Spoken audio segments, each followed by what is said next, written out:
Dear guests and participants, please take your seats as the 2022 Global Youth Trend Forum will begin in 1 minute. Thank you.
Ladies and gentlemen, please be seated.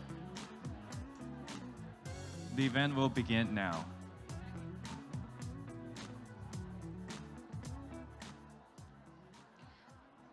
Dear guests, ladies and gentlemen, good morning. Good morning. Welcome to 2022 Global Youth Trends Forum organized by the Youth Development Administration, the Ministry of Education. I am your moderator for today. I'm Catherine Liu. And I'm Howard Chan. And now, please take a look at a video. "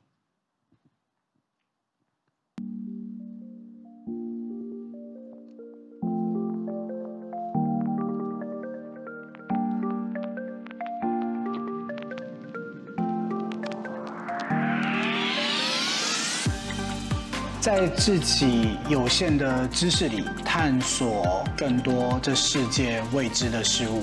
Sehingga kita tetap bisa bertemu orang secara online dan kita tetap bisa tukar budaya dan bertukar pemikiran. For me, I think international forum should be a place where you can have experts, students, or young people come together to discuss a specific subject. Include an opportunity to learn from experts, speakers who will be able to provide young people with ideas and inspiration on how they can come up with solutions or how they can work together towards a common goal. Un lieu où chacun a droit à la parole et où tout le monde peut s'exprimer librement, sans tabou ni peur d'être jugé.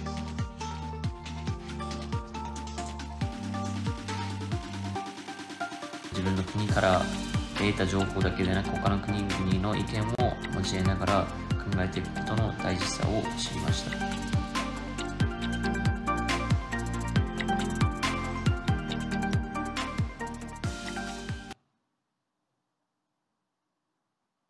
All right. With the arrival of post-pandemic lifestyle, borders of various countries are gradually opening, as this year also coincides with the 10th years of Global Youth Trends. The scale of the Forum 2022 Global Youth Trend Forum is expanded. In the aim to follow more youth at home and abroad to participate in the grand annual youth event, in order to let participants in youth who are unable to come in person to be able to learn about the latest trends and interaction with heavyweight speakers. We also combine the on-site event with live streaming. That's what you're looking at right now, so that everyone has a chance to interact through the internet. Yes, youth leaders. This year's topic is Metaverse Era, a new world for youth. Throughout the sharing of experts and scholars, we can have an in-depth exploration of the relationship between digital technology and youth, and the impact of digital technology on the life of youth in many different aspects, thereby understanding how youth can respond and cope with it in the future. Today, you can see nearly 300 youth from 41 different countries, including Taiwan, gathered at this event.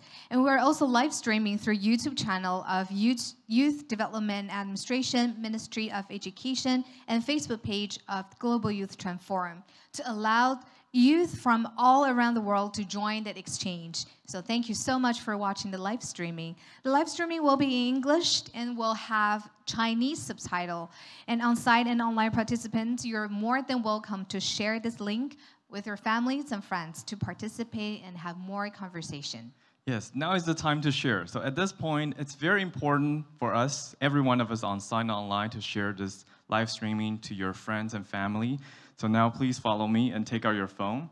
All right, so we have a few steps to follow. Step 1, take out your phone and go to Facebook and search for Global Youth Trends Forum. Global Youth Trends Forum. And you will see the live streaming post at the top. And that's the post we're gonna share, everybody. All right, so before you share it, please like it. So like the post, and click on the share button to share with your friends and family or any social groups that you're in. You know, so people you love and people you care about can join you and join us online. And that's the Metaverse era. Right, so we can have a very interesting digital technology international exchange for today's live streaming. And you can also maybe see yourself, you know, when you're caught on camera. So if you do wave at the camera. So today's event is very, very exciting. Me personally, I'm very excited as well. So hurry up and move your fingers to share this live streaming. All right, all right. I'll give you guys a few seconds. Yeah.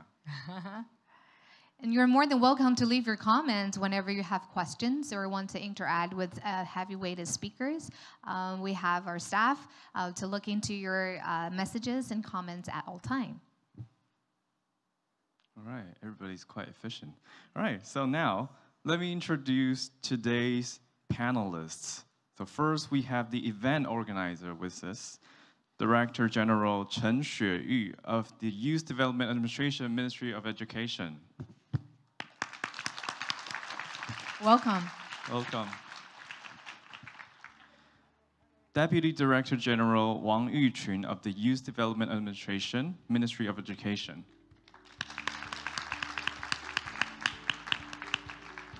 And for this year's forum, we're very honored to have invited Mr. Shih, founder of Acer Group and chairman of Shih Foundation.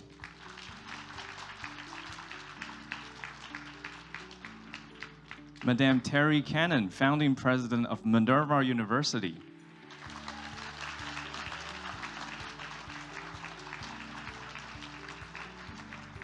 And an international organization's representative who's joining us online from overseas, Mr. Pratik Gauri, ambassador of One Young World and founder of Fire.org. Please wave to the camera.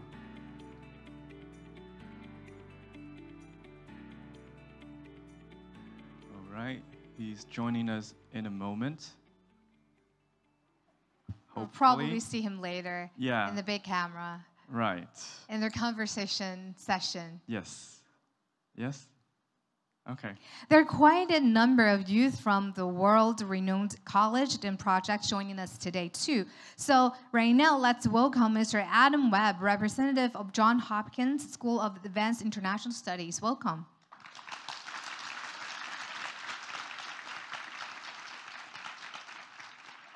And also, let me introduce Madame Sunny Yang, CEO of International Cities Wonder Education Association. Welcome.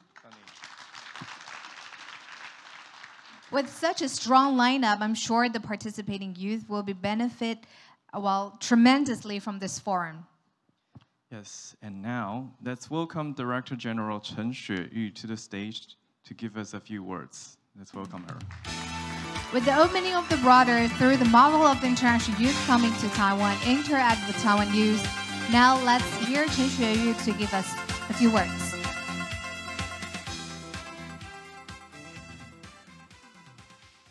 Acer founder Mr. Shih, founding president of Minerva University, Ms. Teri Cannon, One Young World ambassador and the Fire co-founder and the CEO, Mr. Pratik Gauri, who is joining us online. Mr. Adam Webb, representative at Johns Hopkins University School of Advanced International Studies, distinguished guests, friends from the media, and our young friends from Taiwan and beyond, both here and online. Greetings, everyone. The Global Youth Trend Forum is entering its 10th year. As the world opens up its borders and the countries return to normal, we have invited 300 young people to join us today. As well as Taiwanese youth, there are international youth from 41 countries who are studying or working in Taiwan. It is my honor to stay on this stage and welcome you on behalf of Taiwan. Our forum this year spotlights digital technology, a domain that has made Taiwan famous around the world. The theme this time around is the metaverse era, a new world for youth. The rapid evolution of technology has not only made life more convenient, but has also brought unexpected change in many areas. Young people are the mainstays of future society.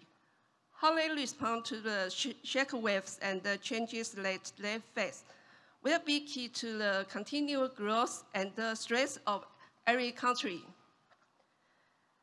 The topic of this year's forum will explore aspects relevant to youth, including interaction on socials, imagine digital life and the future workplace. Using digital technology is part of everyday life for today's young people. We hope the youth can leverage the power of social media to drive positive change in the world. As technology develops at a rapid pace, we must continue to preserve cultural diversity and focus on issues such as the digital gap, media literacy, cyberbullying, and social isolation. Young people also need to stay abreast of workplace trends so that they have capacity to become a key force for future social and global change. As young people, you are the future pillars of your countries. With your innovation and motivation, you are drivers of social progress. Over the next 2 days of the forum, I encourage you to keep an open mind. I hope you will not only listen to the panelists and the speakers in the plenary sessions, but also absorb different ways of thinking from the diverse perspectives and the cultural backgrounds that you will encounter in the World Cafe discussion. I have no doubt that you will improve your abilities and strengthen your minds as you prepare to change the world. I wish the forum every success and good health and peace to all of you. Thank you. Thank you so much. Thank you so much, Director General, for this inspiring opening. I believe we will all have better understanding of digital technology from the forum and the exchange, and we'll be able to face more diverse challenges in the future with the knowledge gained. All right, friends now joining us online, let's take a short break. But please don't go away so soon. This exciting sharing session will begin at 9:40 a.m. sharp, so just stay tuned. Yeah, because now is the time for a group photo. So it's for us on site. So we would like to invite everybody, our friends and guests here to take a group photo. Right, so now I'd like to ask our guests to remain seated with our young friends stand up and move to the center, all right? All right, please stand up. Young youth representatives, please stand up. Yeah, the photographer will be taking a picture from the stage. So you may remove the mask for the photo shoot.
Our long-awaited keynote forum will be invited 4 different panelists at home and abroad to share with us. Friends around the world who are watching the live streaming right now online, please click the like below of the live streaming post on the Facebook page of Global Youth Transform and leave your comments to share your views and experiences. We also invite youth who are with us on site to share with the live streaming link with your families and friends, of course, to join us to exchange. Yes, we will begin the keynote forum now. Our first speaker is Minister Tang, Audrey Tang of the Ministry of Digital Affairs, which was officially formed in August this year. Due to work commitments, Minister Tang will be sharing with us through an interview video in order to introduce the Ministry of Digital Affairs to youth around the world. Speaking of advocacy activities in promoting digital technology in the country, we have to mention Minister Tang. She is Taiwan's first digital minister and is committed to using technology and digital collaboration to create a more open and better society. During the pandemic, she also helped Taiwan in establishing a pandemic prevention system with her expertise in digital technology. And now, please enjoy the video. Today, we have a bunch of questions for you. But first of all, we know that the Ministry of Digital Affairs was inaugurated on August 27th this year.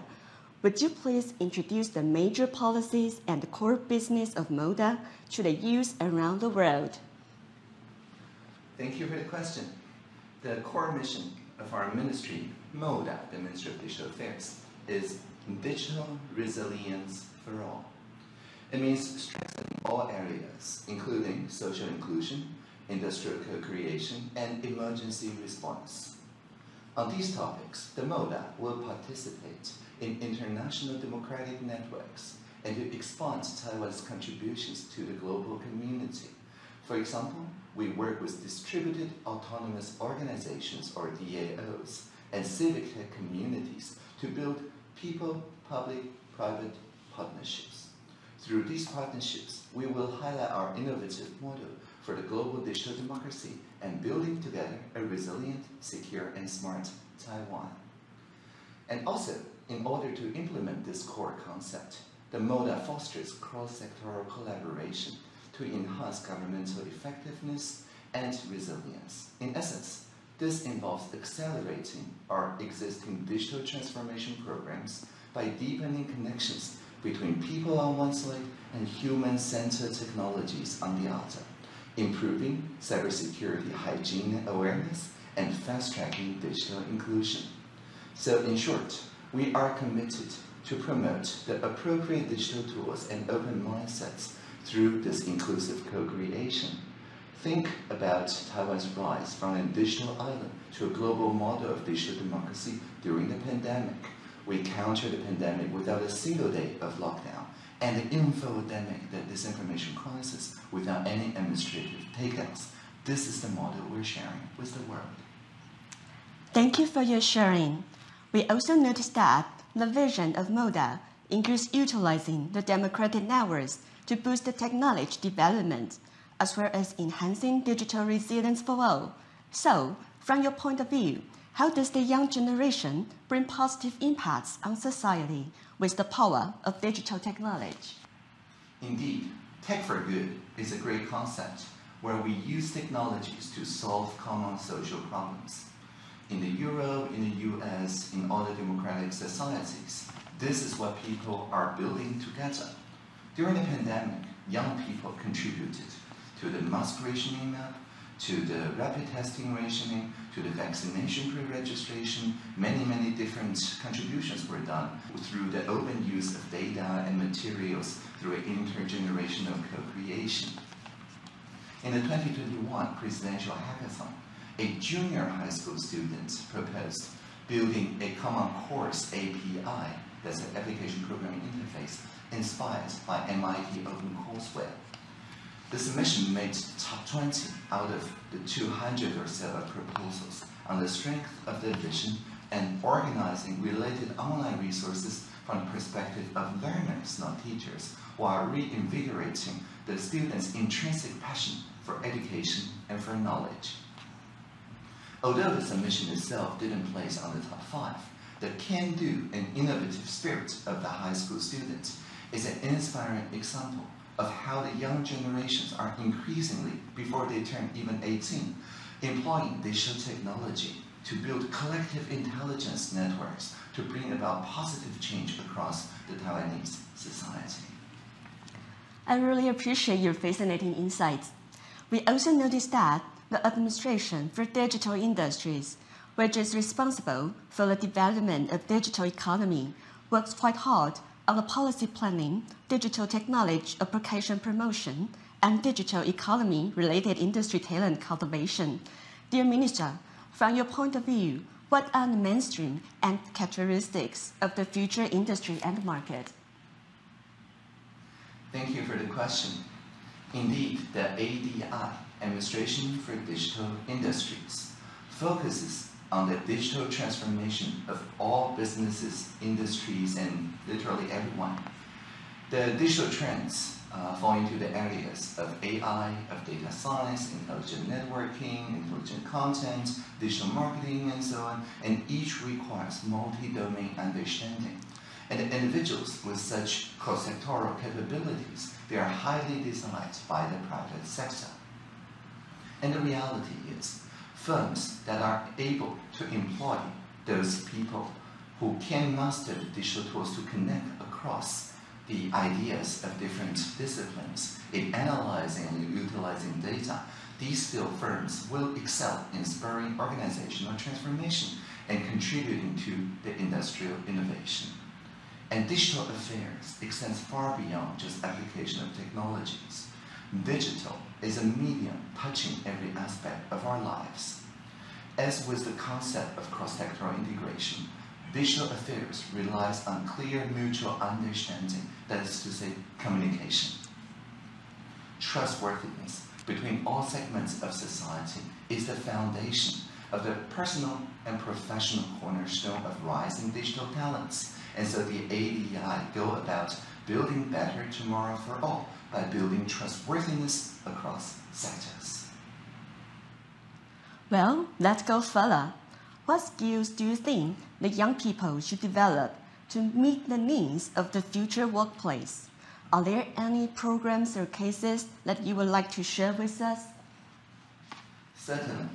The T-Dash or T-Ambassador program comes to mind. It's a project for empowering youth with digital capabilities proposed by the Administration for Digital Industries. The website is 3t.org.tw. It encompasses the concepts of cross-discipline co-creation.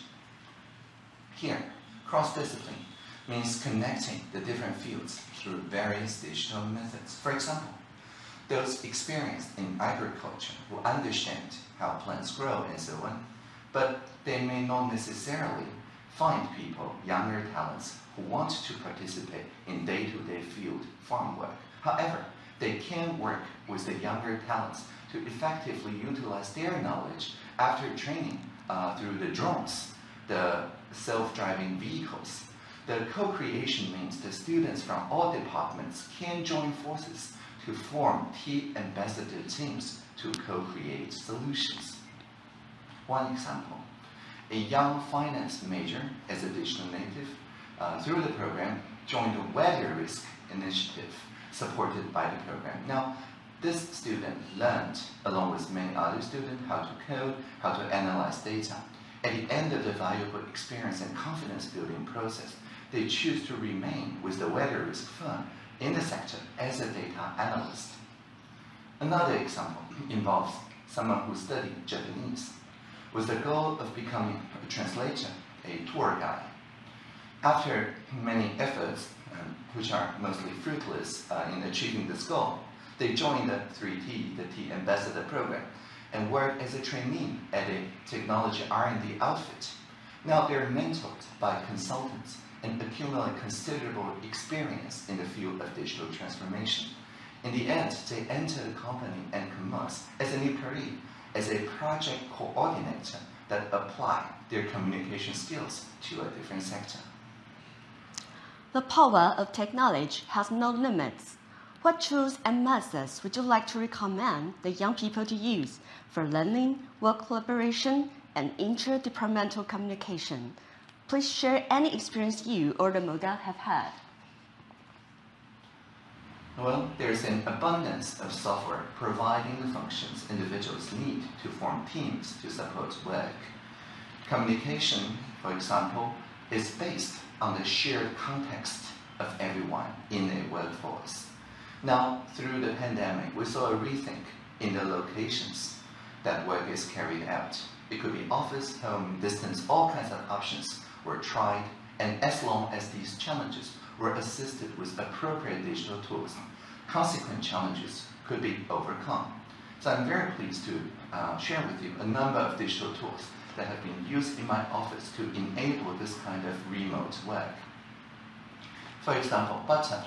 Butter is an online video platform specifically designed for interactive discussion. It creates a communication space where multiple parties can interact in real time. It can also be used easily and conveniently, integrating with the tools such as Mirror, the shared whiteboard. Now, Mirror is an online discussion whiteboard platform with very high flexibility and visualization of ideas. This assists in bringing online collaboration to the teams with diverse skill sets. It allows for brainstorming and simple information visualization. So not just mind maps, but also flowcharts, scrum boards, and so on could be visualized on the Mirror board. Now finally, for more interactive communication, Slido is commonly used to interact with thousands of people at one time on real-time Q&As. Through this interactive tool, people who are presenters like me can see which ideas or which questions the audience have in mind as a collective intelligence and address them with priority. So these solutions offer more options for the organizations carrying out daily operations, such as e-commerce, collaboration, and digital marketing. Many Taiwanese companies have also developed excellent cloud solutions. So the micro, small, and medium enterprises business is helped by Moda's T-Cloud project. Through this cloud market, you can choose numerous vendors, and we reimburse you by 50%. The younger generations can catch this wave by learning to collaborate effectively and communicate across various sectors using these cloud tools. And these kind of low-threshold, mobile, and scalable features makes it easier for firms to ensure that they accelerate their digital transformation journey by embracing the T-Cloud. In your opinion, what will the future life look like in the metaverse era? I think it will not be the metaverse, but rather many, many metaverses. The metaverse, as we know, is a concept, not an implementation. The concept means that we enter an augmented or virtual reality through our avatars. And through our avatars, we interact in real time in the virtual world. But however, the current implementations are often locked in within one specific platform. So it was like a mobile phone before portable numbers, which only offers to make calls within the same network, and you cannot bring your numbers to switch telecom providers. But nowadays, of course, in Taiwan, we're used to the idea of number portability, of interoperability between vendors. And so we will not agree status quo, where metaverses does not allow us to interoperate, to move between the metaverses. So the free interactions must not be restricted by the locked-in vendor. The end-to-end encryption, the participating endpoint through federation, and so on, these are very important. Decentralized networks and identified so-called Web3 is at heart of the Moda's idea of plurality. Plurality means there are technologies for collaborative diversity and democracy. So through plurality, anyone can set up their own mini metaverse, a space to engage and, employing appropriate technology, communicate with one another smoothly without locking by intermediaries. We can build consensus together, identify problems, work out these problems together, and together we can free the future. What kind of jobs and occupations do you think will be created in the future with the evolution of technology? Would you like to work in such field, and why? Well, speaking from experience, I was a teleworker since 2008. So for the past, 14 years, I've worked regularly from home, from abroad, and in various different places. I believe after the pandemic, this trend of virtualization will continue, and indeed many businesses are now developing a hybrid model, incorporating the office, the satellite offices, and home across distances. And so the bottom line is that there is no limit to the role that we can embrace. The value of work goes to the core of my existence, and if what I do facilitated this digital-driven organizational processes that bring the technology to the societal needs instead of forcing society to adapt to technology, well, that is an optimal result. Thank you so much. We appreciate your sharing with us. Thank you. Thank you. Live long and prosper. All right, after watching Mr. Tang's sharing, we now have a better understanding of Taiwan's research in the field of science and technology, and it's a very vivid and a very personal and touching sharing from Mr. Tang. Yes, indeed. And next, we would like to invite Mr. Shih, Acer Group founder and chairman of Shih Foundation, to the stage for his keynote speech. Mr. Shih is the founder of Acer, currently one of the top 5 personal computer brands in the world, who was selected as one of the top 25 managers of the year by Bloomberg Businessweek and Asian Heroes by Time magazine. He's an active promoter of Taiwan's industrial transformation and upgrade. And now we would like to welcome Mr. Shih for his keynote. Let's give him a round of applause, and thank you so much for being here. Dr. Chen, President Cannon, and Stan, Brother Stan, like to say hello to everyone here. Good morning. Good morning. Today I am talking about how we can follow the trend but create our own competitive edge.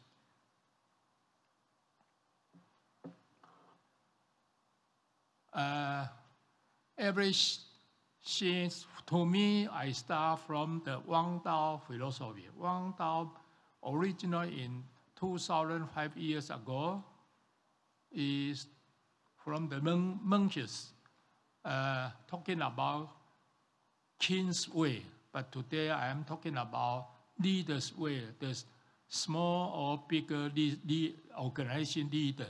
So as a leader, have to make sure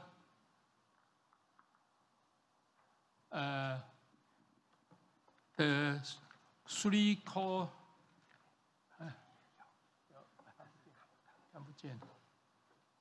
okay, then it's good.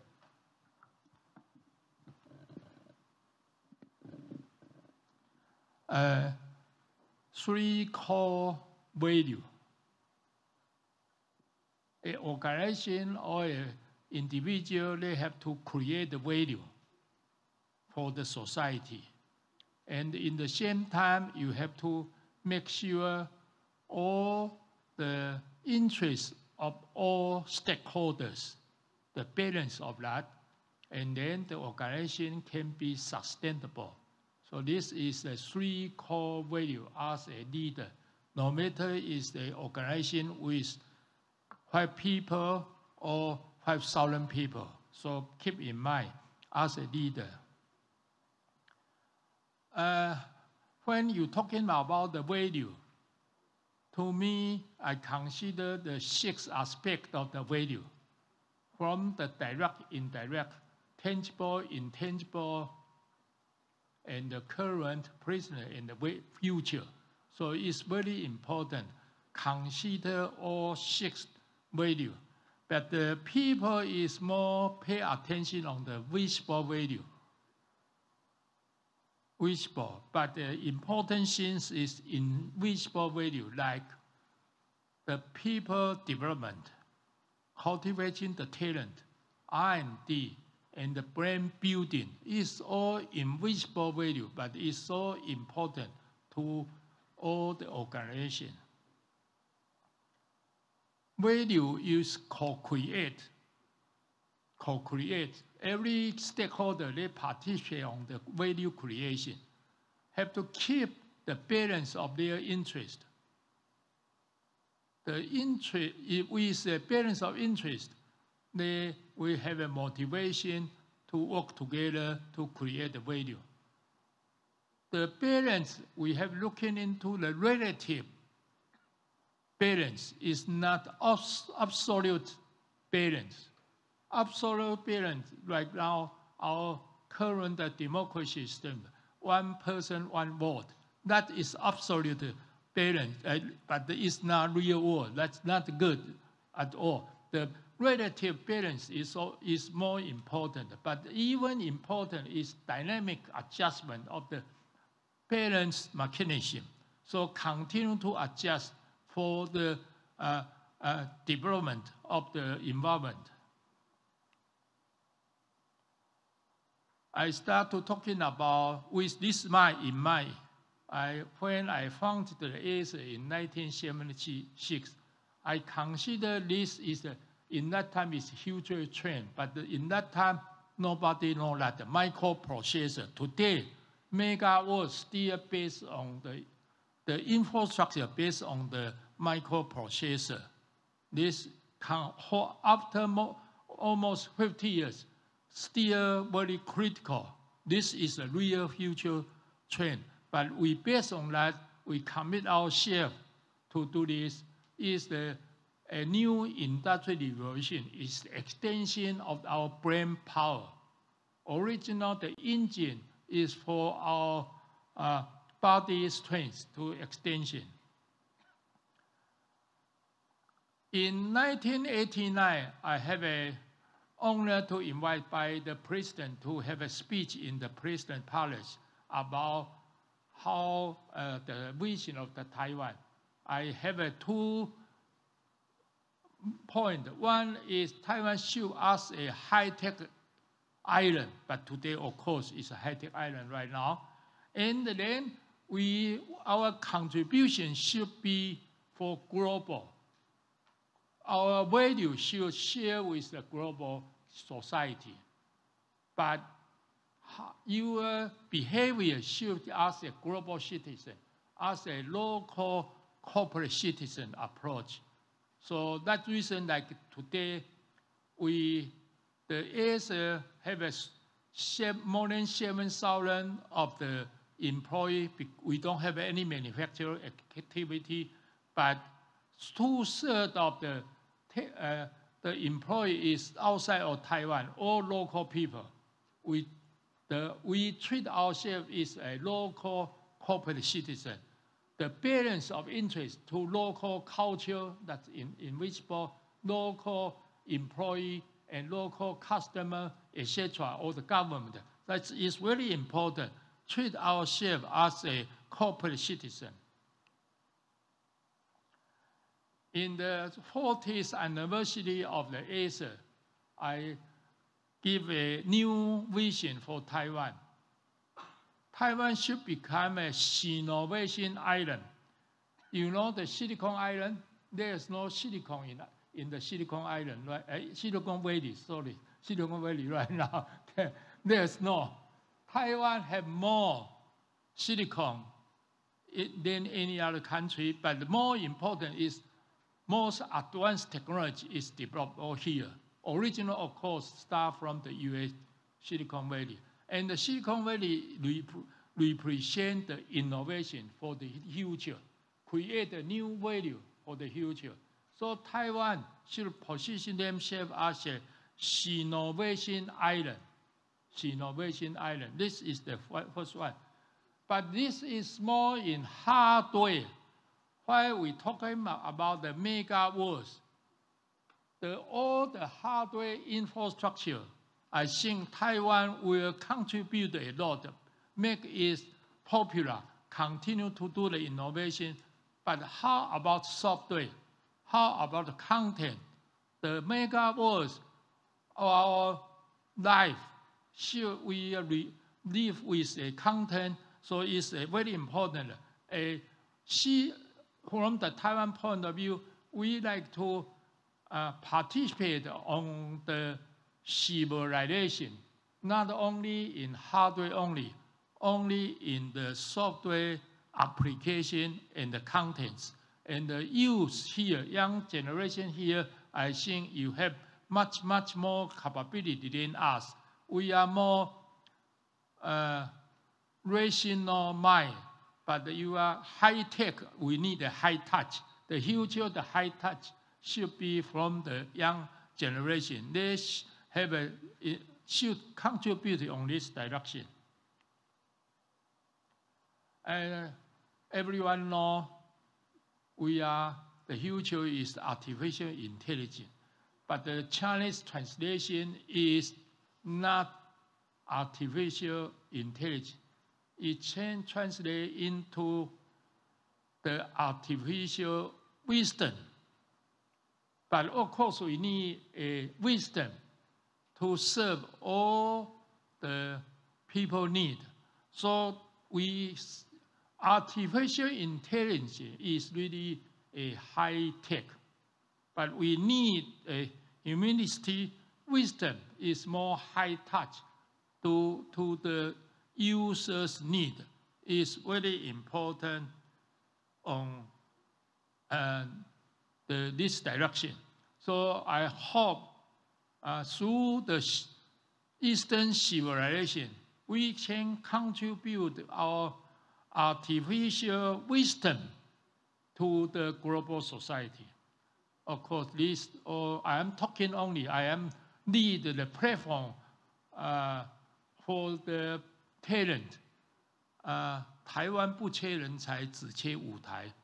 There is no shortage of the talent in Taiwan. Only there are shortage for the platform, for the people to practice, to learn, exercise on this platform. So I think I'm retired from the Acer for 18 years. And, but I'm not retired from society. I still keep very busy, try to do my PSR. You know the PSR? Personal social responsibility. Okay, my personal social responsibility. I think this is a very, very important to myself.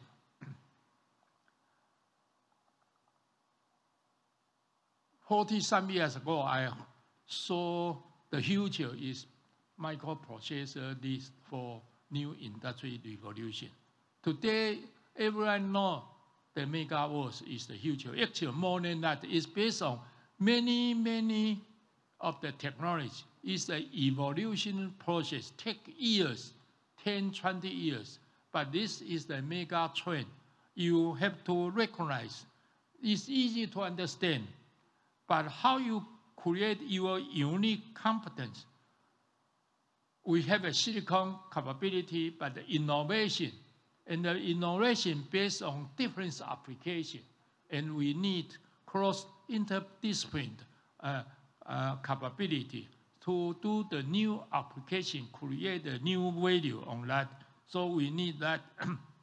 But create a new competence need time and also resources. We need 超前部署, advanced preparation. Okay, we take time. So interdisciplinary innovation and the integration is very important. And in order to break out all of this, I like you to know innovation, everyone talking about integration, everyone talking about that. And find the program course is important. But the value to do the innovation, of course, everyone share their responsibility, but the most value is really the systematic perspective of the innovation.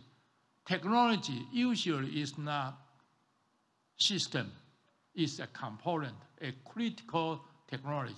But a system perspective, if you have a new system, and for example, in the business, we call the new business model. It's a system. System can create much more value. But unfortunately, understand the system takes time. So you are still young. So looking on this potential, learn as much as possible. Continue learning is very important. So the innovation to identify where we can have a new approach, new system, then create more value is important. And the second one is the value is cross-industry integration, interdisciplinary integration. So you have to know you are not necessarily based on the science and the engineering, but your knowledge work with science and the engineering, especially ICT. I think they can co-create value for the serve for the human requirement. So this is the integration become important. In Chinese, you have to be 斜杠, okay? You have to learn in different discipline, okay? And then they have so much of the problem. I see the people, they're always looking on the problem. There are so many continue to have a new program. But the key is what I try to identify what is the real problem. I think the leader is, if we have a good leader, have a 3 core value: co-create the value, balance of interest, keeping sustainable for the organization. It's important. If the leader without that kind of mind, with a short-term view, then that is the real, all the cause, all the problem cause because of the leader. Actually, from my personal point of view, the current politician is not necessarily have that kind of one-down mind, but the one-down original is from the political system in the 2005, 5 years ago. But today, I think there are many, many opportunities for any organization. They can create the value for the society. So this is the new competence we need to break through, but it takes some time. Keep in mind. Okay, thank you. I have this opportunity to share with you about my personal point of view. Thank you. Thank you so much, Mr. Shih, for your insights. Thank you so much. Mr. Shih has been the facilitator of the integration of humanity and technology, and from his speech, we can definitely see that. Once again, thank you so much.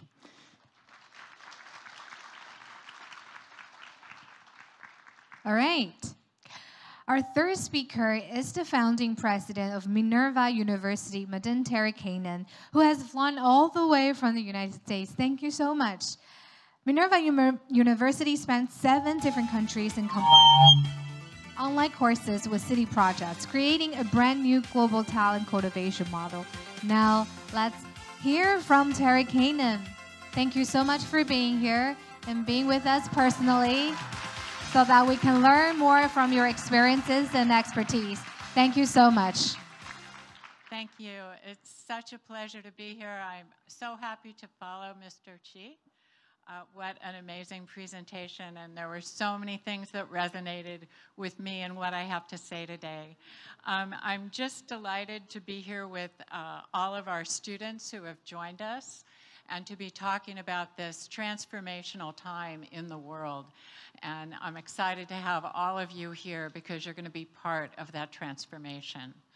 I made my presentation very much based on what the World Economic Forum thinks about the place that we are right now. And you see this quote from the founder and co-chair of the World Economic Forum about how we stand on the brink of a technological revolution that's going to change the way that we live and connect and work. And I think we're not really on the brink of it anymore. I think we're right in the middle of it. And you are right in the middle of it as the digital natives who are going to make a difference in the world. What I wanted to do from the start, though, is to kind of set a context for this, because this is what they call the 4th industrial revolution, which means we've had 3, and we made it through 3 pretty well. So I think we also need to remember that there are lessons to be learned from the previous industrial revolutions. So I put this slide in that describes what those are, just so that you have a sense of what's come before us. The first was moving from hand production to mechanization, and the second was rapid scientific discovery, medical breakthroughs, and so forth that you see on the slide. And what we came out of about 10, 15 years ago was moving from analog to digital. And that's positioned us for where we are now. So what does that mean? What does that look like? This is all of a sort of a shorthand way of covering where we are in the 4th industrial revolution. These are all the things that you heard Minister Tang talking about, and the director talking about, and also Mr. Shih talking about. The changes that are taking place with virtual and augmented reality, with cloud computing, robotics, artificial intelligence. We read about these things every day. Just in the last 2 or 3 days, as I was thinking about what I would talk about today, I saw so many stories of new breakthrough innovations that are making the world a better place.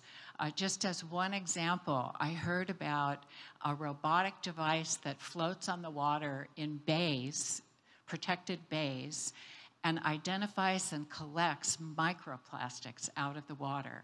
And we know how microplastics are destroying our oceans and our sea life. So breakthroughs like that are happening constantly in the place that we are right now. And we're also going to see incredible breakthroughs in pharmaceuticals and medical care and make people's lives so much better. So when I looked at the promise that is held, I realized there are also a lot of risks and perils like this from this.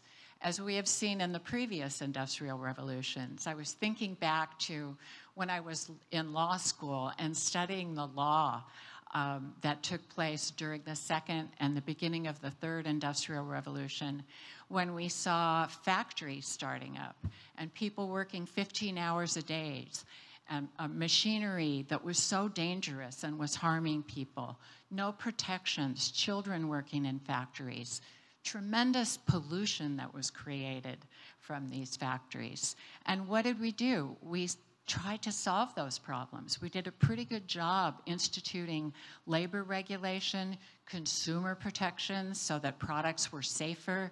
We invented things like seat belts. And so we have to think about this place that we're at right now as having this tremendous promise, but also there are risks. So I think it's important to think about the promise and the peril.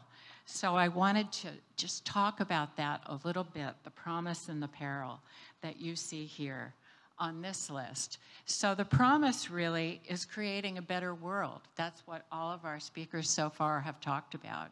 We all want a better world. We want to use this technology for good.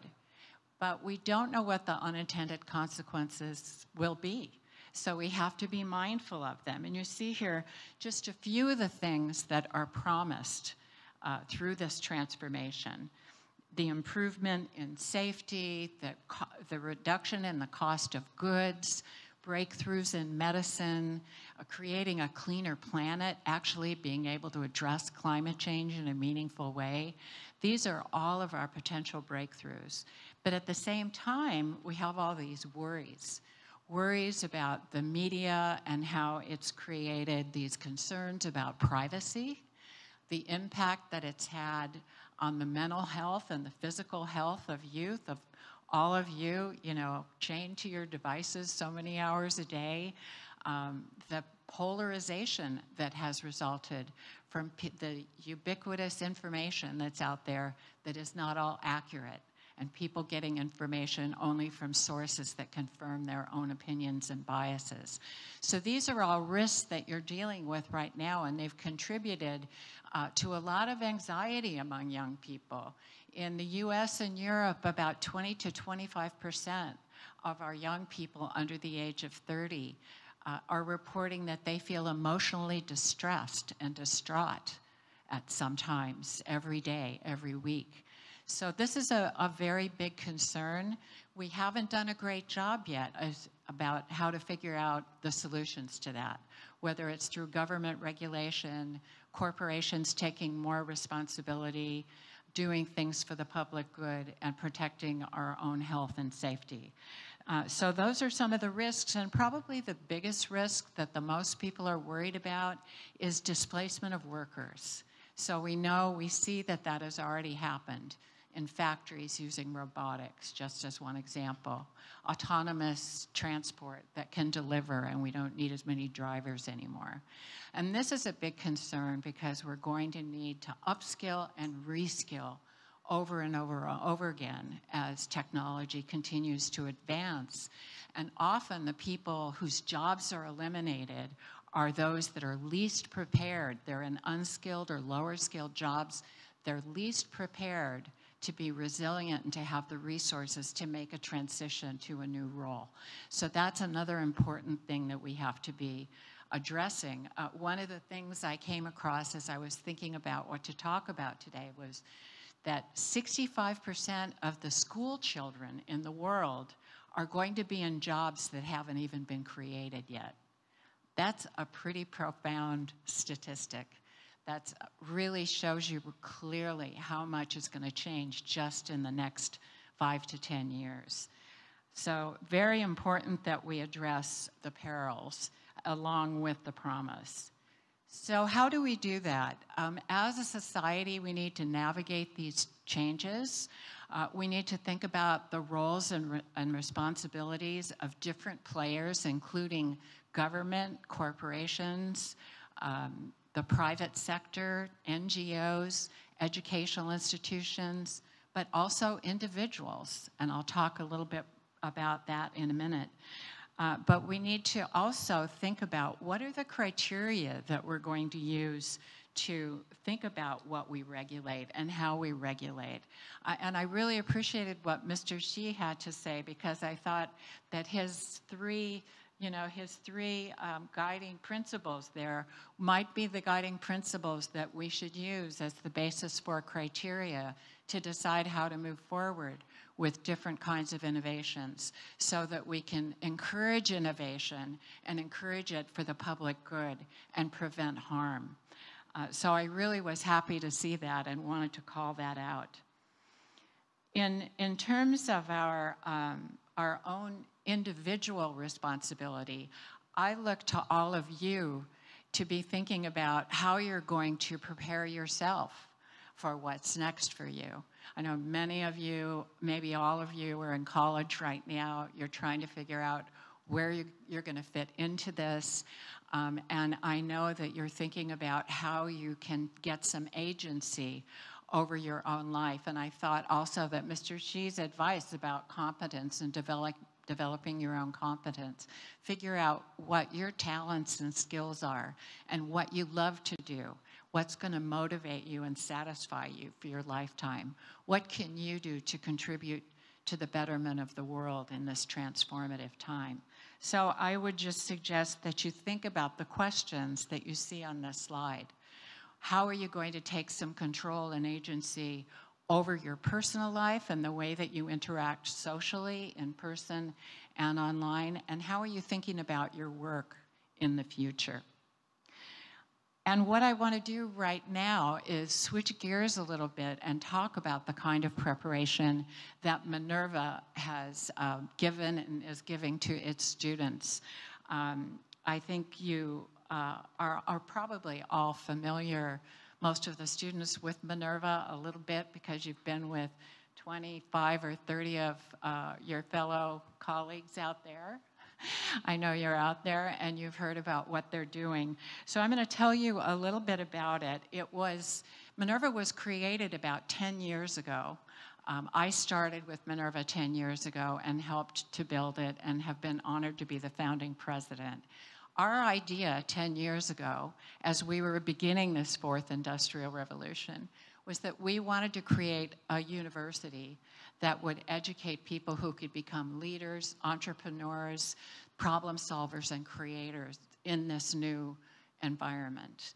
And we knew a couple of things. We knew that we didn't know what all the jobs would be, that we didn't know exactly what it would look like, but we also knew that information was ubiquitous, that knowledge and occupational skills were going to be outdated as soon as we taught them to someone.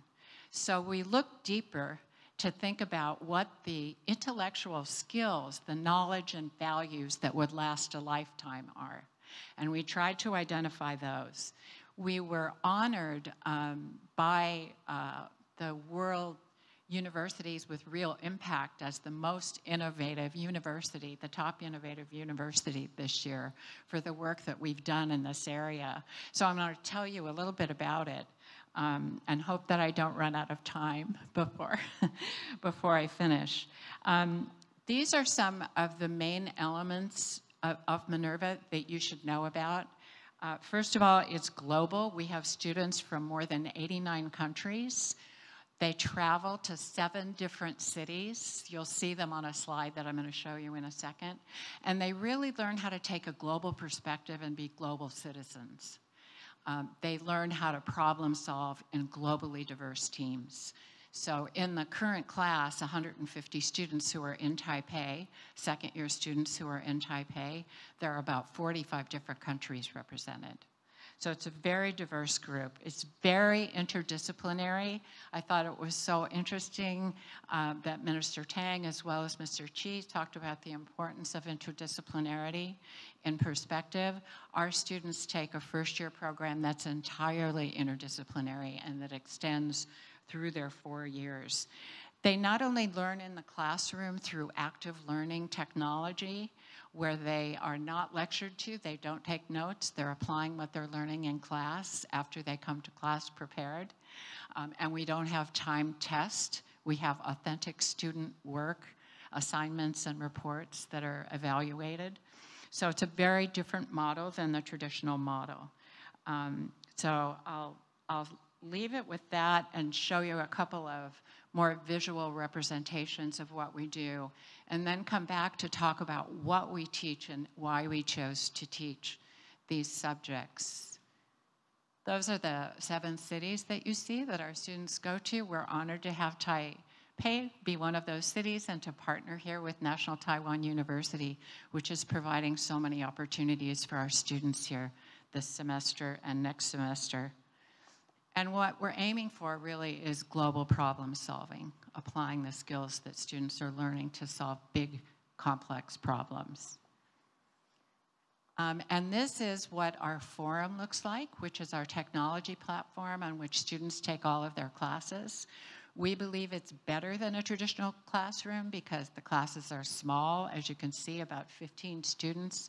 They're all, we like to say, in the front row. Everybody can see everybody else all the time. And the forum embeds all the strategies of active learning for breakout groups, debates, using a shared document, drafting things together. It's really a wonderful way to do active learning. And now I want to come back and talk about these habits of mind and foundational concepts that are really at the heart of our curriculum and what we teach. So we decided that we wanted to look at those lifetime intellectual skills and areas of knowledge. And we came up with 4 big buckets of these knowledge and intellectual skills that we wanted to focus on. So you'll see critical thinking, creative thinking, interacting effectively, and communicating effectively. And what we did is we took each of those areas because it represents many different things, not one thing, and we broke that down into the categories that you see there, subcategories under each one. And then we broke those down into smaller chunks that we call our habits of mind and foundational concepts. Habits of mind are cognitive skills that become automatic. You learn them, and then after a while, you read something and you automatically think, oh, that's a fallacy, or oh, I'm experiencing bias, confirmation bias. So the students learn these automatically. And then the foundational concepts are areas of knowledge that can be applied broadly to a lot of different disciplines. So what I decided to do to try to understand better whether or not we were preparing our students for this 4th Industrial Revolution is to look at the World Economic Forum top 10 skills that people need to function and thrive in this environment. And I compared their list, which you see up here, to what we teach. And the next several slides show you the alignment. And I won't go through these in detail because they are very detailed. But what you'll see just on this first one is complex problem solving, which requires both critical and creative thinking. And right there, I've put the shorthand versions of the habits of mind and foundational concepts that I thought were a good representative group that show you how we address complex problem solving, which we really break into two parts, which one is identifying what the problem is. So you'll see up there, #rightproblem.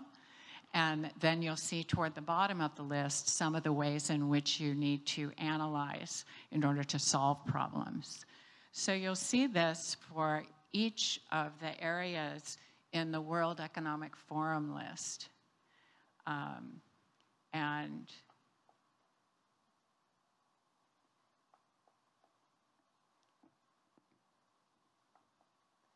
I'll just go to this last one here because I do think I'm running out of time. Whoop.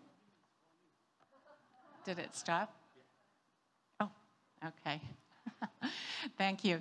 Yeah, so the one that was new that I'll just mention quickly is cognitive flexibility.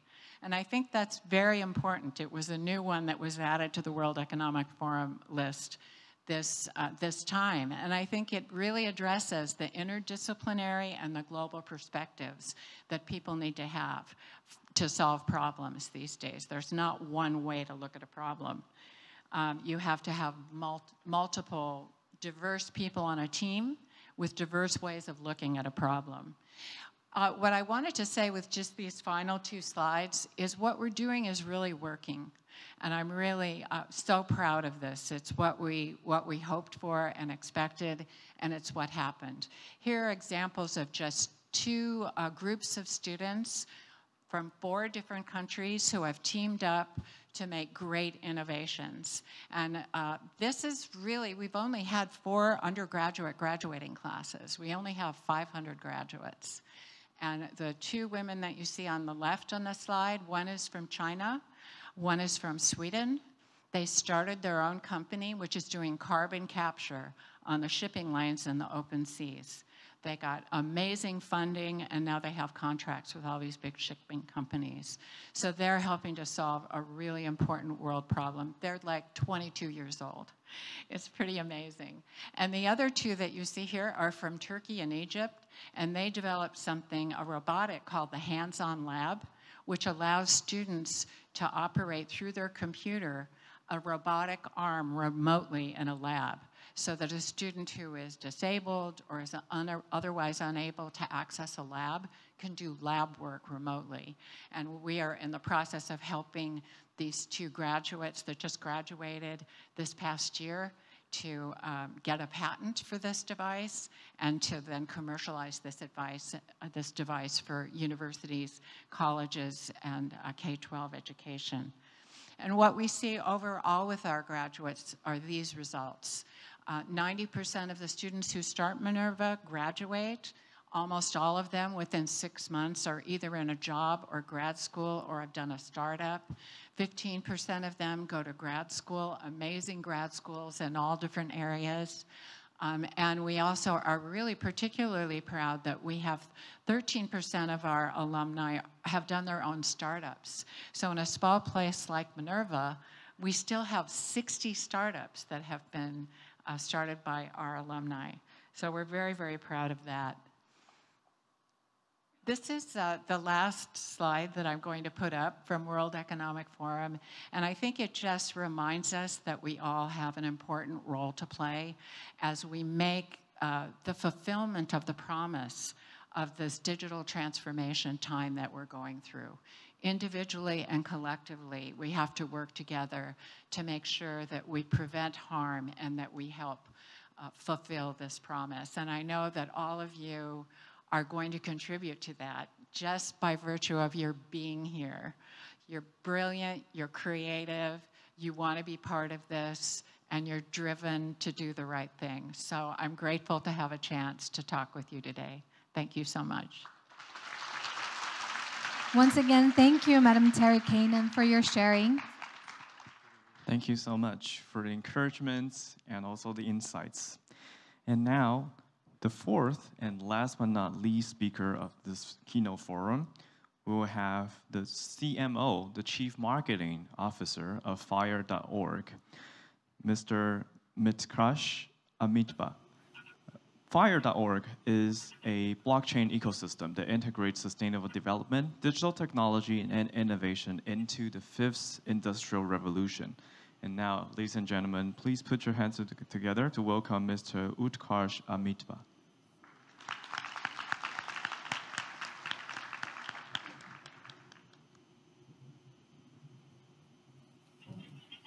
Hello, everyone. My name is Utkarsh, and I am the Chief Marketing Officer of FIRE.org. Today, I'm going to talk to you about the vision of FIRE and how we're looking to change the way blockchain is able to impact different societies around the world. Before I get started, let me give you a quick background about myself and how I came to be at FIRE. So I am the Chief Executive of a company called Network Capital. And the mission of Network Capital is to democratize mentorship and career guidance for every student, every young professional around the world. Recently, FIRE.org bought a stake in Network Capital, and I came on board as the Chief Marketing Officer. And what really attracted me to FIRE.org was, of course, the fact that it was doing incredible stuff. But building off of what other speakers mentioned, it was a for-purpose company. There was a clear mission involved with it. And as somebody who has been a global shaper with the World Economic Forum, who's written extensively for the World Economic Forum, I was very interested in understanding the interplay between the fourth industrial revolution and how might we shape the future in the times to come. So today, I'm going to talk to you about that future. And it's really interesting that some of our other speakers before touched upon various reports of the World Economic Forum. Interestingly, I have been, a part of writing some of those reports, and my work at the forum, at Network Capital, and now at FIRE is very much aligned with what the other speakers have talked about today. And it's true, we live in a world where most jobs of tomorrow haven't even been invented today. How might we reimagine a world where we can create that wave of inspiration and innovation, not only for people who have access to different kinds of capital, financial, social, intellectual, technical, but also for people and organizations who do not. And that constitutes most of the world today. So let's get started with, with some of that representation. I'm going to try and move the presentation now.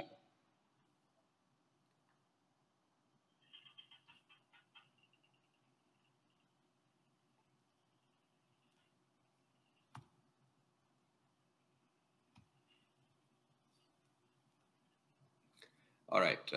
It seems like the slides aren't really moving, but I can actually walk you through it. So if you look at the evolution of technology, around the year 1750, the world changed for the better when steam engine was discovered. That was the first wave of technology, what we call the first industrial revolution. The second industrial revolution came with the advent of electricity. Electricity led to mass production in factories, and it really augmented vast amounts of productive gains to industries that existed around that time. Now, somewhere around 1930, the third industrial revolution started with the invention of the binary computer and the new advancements in computing. And that third industrial revolution essentially helped the world reimagine the realms of possibilities. Fun fact, the iPhone or the Android phone that is there in most of our pockets right now has more computing power than the first rocket that went to space. So we've clearly moved well beyond where we started. And today is a really interesting time to reflect on that journey. But it all started in the year 1930 when computing sort of came to fore. Then around 2000, we started seeing the datafication of everything. In the last 2 years, more than 90% of the world's data has been created. And this data has led to unprecedented advances in artificial intelligence, in the development and growth of blockchain technologies. But we at FIRE are not just looking at the fourth industrial revolution.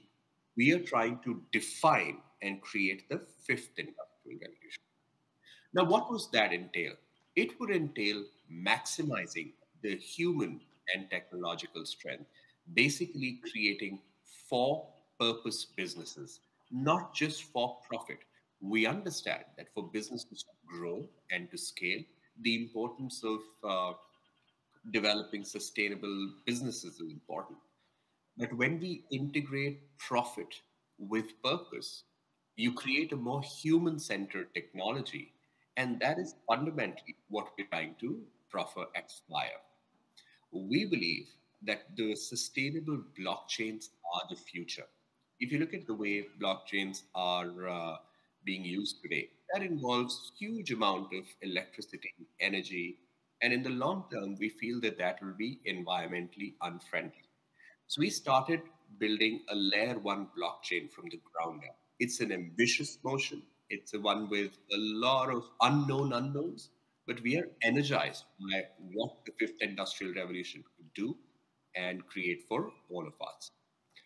Now, if you think of the fifth industrial revolution, there are 3 key defining aspects of it.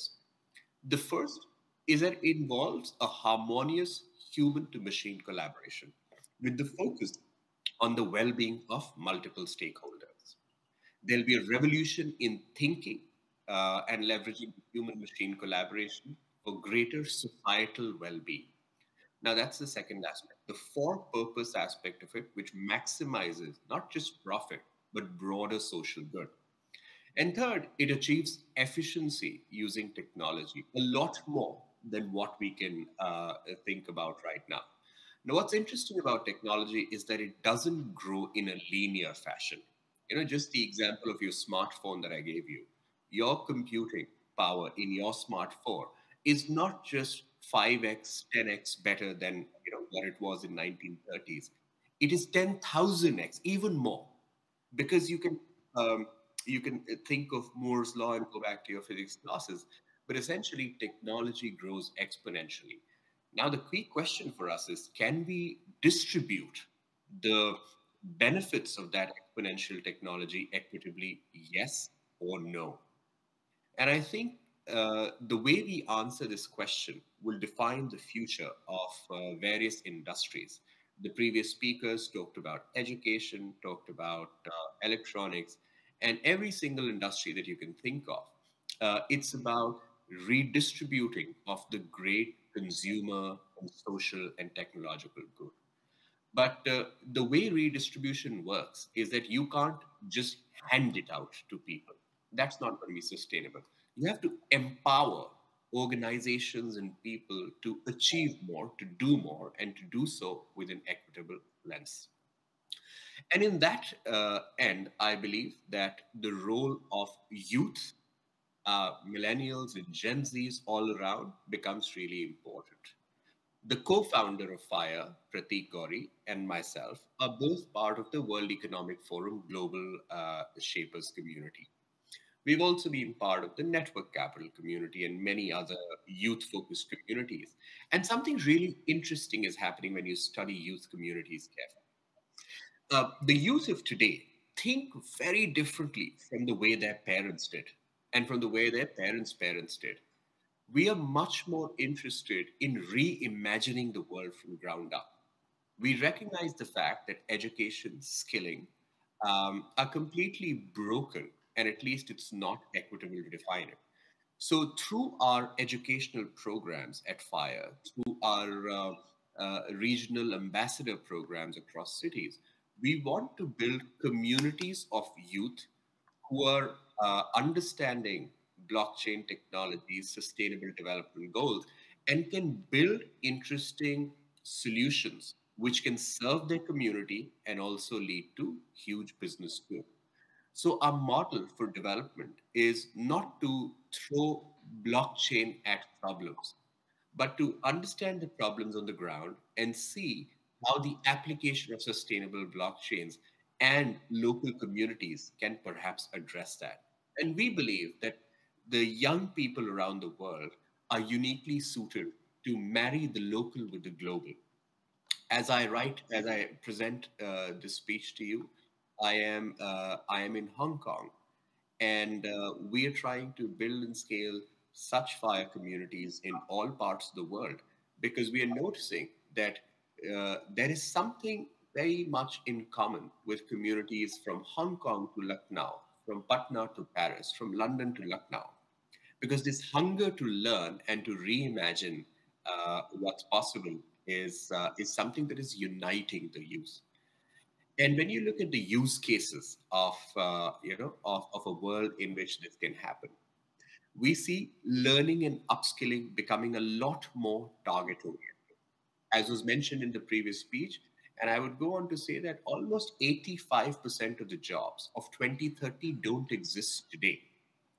So we can't really use the systems of the past to develop solutions of the future. So if these jobs don't exist, we need to enable the young people to learn and unlearn new things at a rapid pace.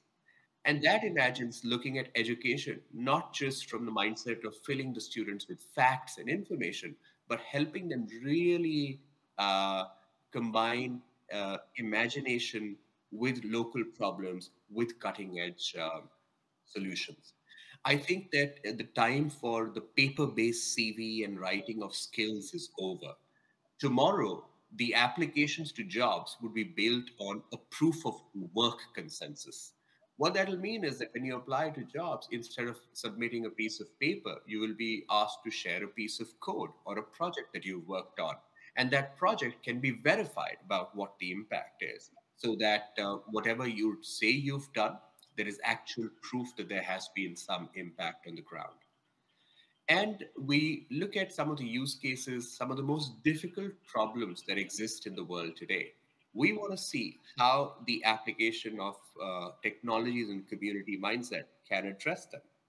For example, just here in Hong Kong, there is a group of fascinating teachers who are introducing critical thinking to high school students by exposing them to local problems in the city. By exposing them to local problems, he's been amazed to see the kind of solution children in schools came up with when the focus shifted from knowing the what to knowing the why. And I think this subtle pivot will be critical to the development of the future, at least a more equitable one that we imagine today. Just moving on, I want you to imagine a world where the young people are empowered technologically, creatively, and are aligned to create like a for-purpose world. Look, digital technologies have made a huge influence on how social interactions, workplaces, and personal lives exist. So try and combine human creativity with technological ability. What it creates are a realm of possibilities that are truly infinite in the way they exist. Try and think of schools powered by augmented reality and virtual reality solutions. But these solutions are, again, not handed out to students, but built in collaboration with students. I've personally worked with the government of India and partnered with them in building one of the world's largest mentorship programs that runs in high schools in India as part of the Atal Innovation Mission. And it's been mind-blowing to observe, just like in Hong Kong, the students can really transform what they learn, how they learn, if they are given access to relatable mentors. And when we try and develop such mentorship programs, we don't look at what the students did 10 years back, but try and see what they could do in the coming decade. And they consider this digital playground as a place where they can come, learn, and empower themselves and empower the societies that they operate in. This mentorship and this new kind of technologies that exist in learning can have a huge ripple effect, because what will happen in the times to come is that people will have to learn across ages. So I try and see a world where a 16-year-old is providing mentorship to a 40-year-old, about how new technologies, how gaming industry is evolving. And the 40-year-old can perhaps teach the 16-year-old a thing or two about how to navigate the workplace.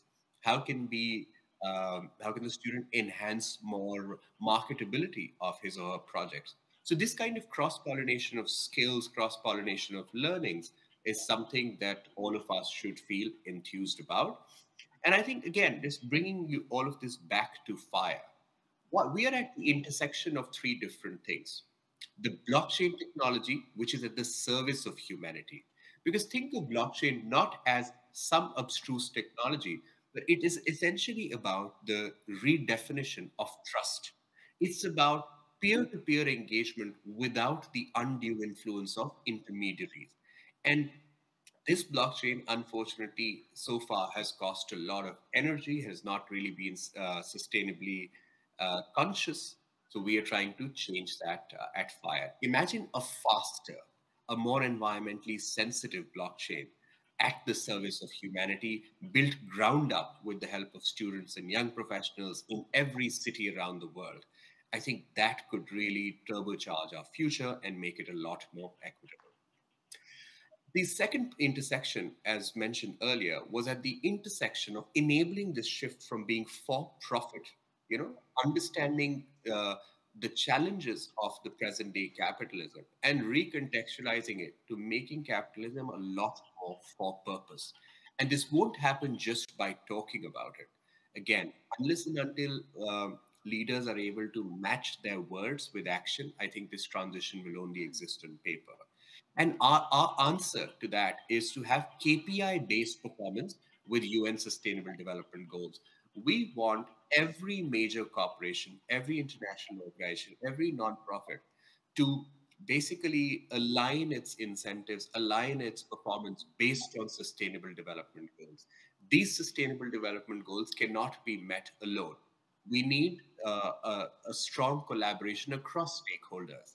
And unless and until the performance of companies are not linked with that of SDGs and it's not done across the board, we will not be able to fulfill our mission.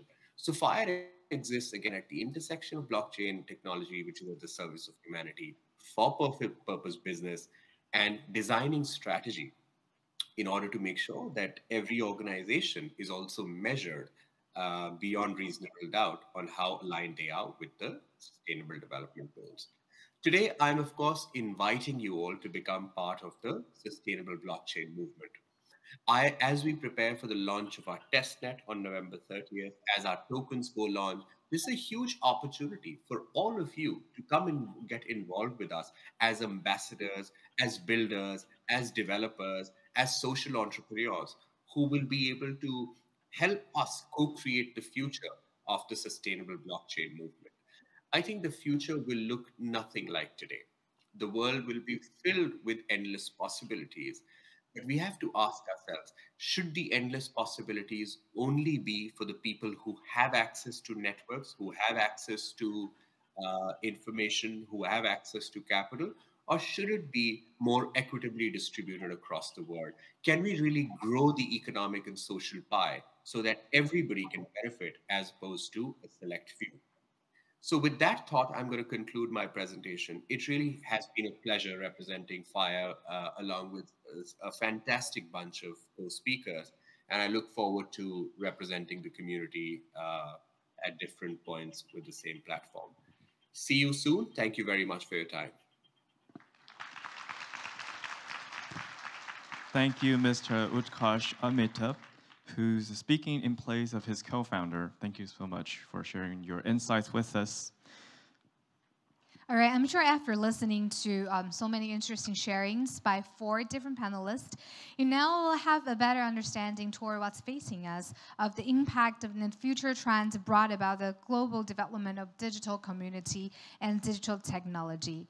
Next, let's listen to youth around the world in sharing the impact of global digitalization and technology of young people in their countries, and what challenges digital technology brings, and how do they face such challenges. We've also received many feedback so far and questions online, which will all discussing during the Q&A session. Friends who are joining us right now or watching online, you're more than welcome to leave your comments or questions on the comment section. And we will watch these questions and read these questions at all times. Yes, exactly. All right. Now, the first international youth leader to share with us is ready. And we would like to welcome him, ladies and gentlemen. Please join me in welcoming Devin Wasilewski from the United States. Hi, good morning, everyone. My name is Devin Wasilewski, and I am an undergraduate student at the United States Air Force Academy, obviously in the United States. And I'm studying data science with a focus in cyber. And the topic that I wanted to introduce to you today and share my experiences with is our generation's internet security, internet privacy in relation to social media. So our generation had a very quick introduction to technology at a young age, and this was both in the classroom and outside of the classroom. And with this ease and this commonplace of technology, we had a very easy introduction into joining social media platforms. For example, I had my first social media platform, Facebook, when I was 12 years old. And did I know what I was doing on that platform? No, but I had it nonetheless. And I'm sure many of you share similar stories. But many other generations share this similar experience of having social media at young ages. But what makes us so different is because we did not have these certain precautions and the certain safety nets given to us at a young age to be able to know how to act on social media. On the other hand, my brother, he's currently 16, and he, through his education, because he's a little after us, he was taught how to share information and what information he should share, who he should share it with, whereas we did not. So what are the situations that our generation finds ourselves in because of the environment that we grew up in? One is we tend to have weaker passwords than usual, usually because we made them when we were younger and we just didn't want to change them. Number two is we oftentimes have people who follow us who we're not sure who they were, and again, this could be because when we were younger, we had a public profile or just because we thought we knew somebody. And then lastly is we tend to have multiple social media platforms, not just one. For example, Snapchat, Facebook, Instagram, Twitter, all of these combined. And what I really want to focus on here is passwords and why passwords pose a large security to our social media presence. And there's a survey conducted by Google in 2019 that shows that 59% of people's passwords, you can find the information from their passwords through their social media. And this includes dates, names, relationships, places you traveled, etc. And the reason that this is such a big issue is because bad actors on the internet are able to aggregate this data, and they're able to launch either phishing attacks or other password attacks to either gain information or gain access to your accounts.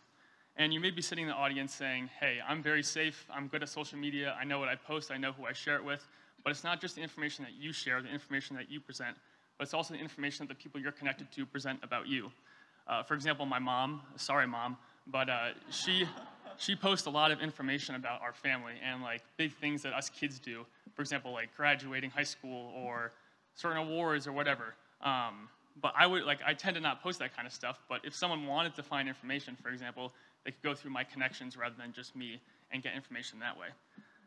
So in conclusion, I'm not just saying that our generation is socially inept and that we shouldn't use social media. I think that we should. I think it's a wonderful thing that can connect people from around the world and has many advantages. But what I am saying is we have to realize the past situations that we put ourselves in, the possible bad habits we had growing up, be able to remedy these, and also help others do the same. Thank you.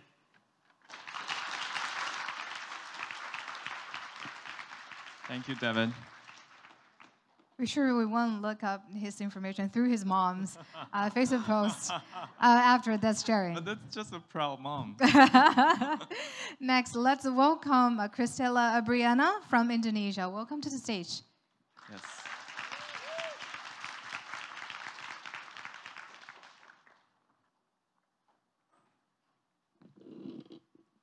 Okay, so hello everyone. My name is Stella and I'm from Indonesia. And I'm here to share to you guys a little bit about my experience and what is going on among the Indonesian youth. So when we are talking about global digitalization and technology development, we definitely cannot leave out the internet and social media, right? Social media allows us to create our own identities and to also show different personas to other people the way that we wanted to. So there's this trend among the Indonesian youth, which is having multiple accounts on social media. And one survey, one 2018 survey, shows that almost 50% of Indonesian teenagers, they all have more than one Instagram account. So what are these accounts for? So the first account is for the proper self-representation to show other people, to show everyone.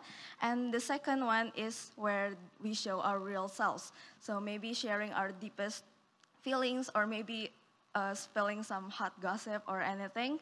And or maybe some funny pics or videos. And this is a good example on how social media affects the way that we behave in the digital world.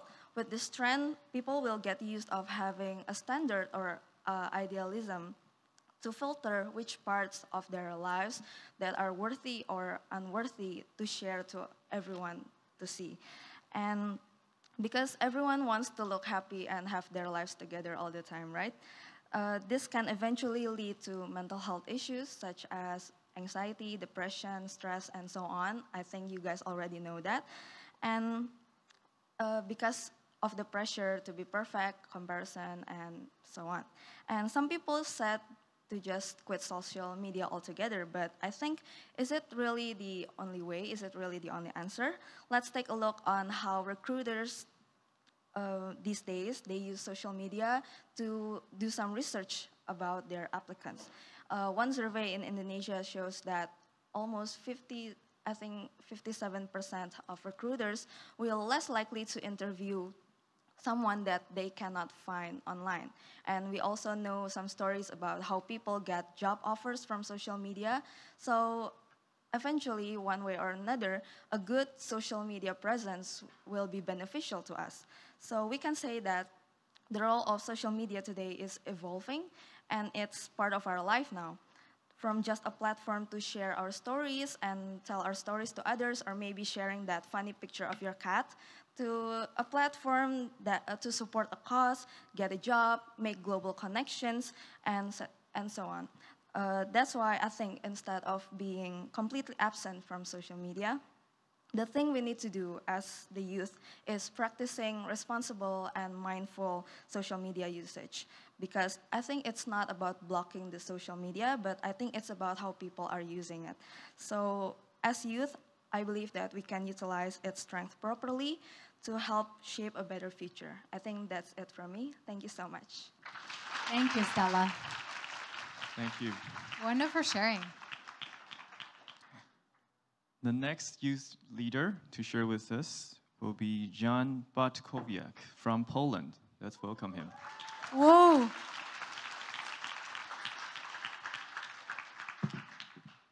Hello.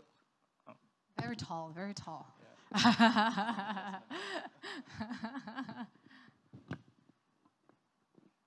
Hello, everyone. My name is Jan Bartkowiak, and I'm a sophomore student at Minerva University and a founder at eConverse, a foundation striving for changes in the Polish educational system. I came here to talk to you about Poland, the European leader of growth, and how that growth can be maintained at a systemic level. The growth of Poland ensued after becoming independent from the Soviet Union. Between 1990 and 2015, we averaged an annual GDP per capita growth of over 8%. All in all, our economy grew by over 8-fold, representing the highest result in both the European Union and OECD. But while our growth is on its own an impressive feat, maintaining it is also an incredible challenge, especially in the context of many challenges, whether economic, social, or geopolitical, that have particularly harmed our friends in Ukraine and which the 2020s might unfortunately be full of. Moving on to the main point, there are still plenty of reasons to be bullish on Poland. The main one is the technological valley slowly emerging in Warsaw, with its symbol being Warsaw Tower, the tallest building in the European Union. To create a technological valley, you need 4 elements. You need highly motivated workforce, lots of public funds, investments into high tech, and immigration. Poland is doing great in all of that. However, thanks to my studies at Minerva, I realized that you also need a 5th element, which we're missing. That element is appropriate education. See, our education is based on an archaic model created by Otto von Bismarck, a 19th century chancellor of Prussia. Due to that, it apparently is outdated and leads to various issues.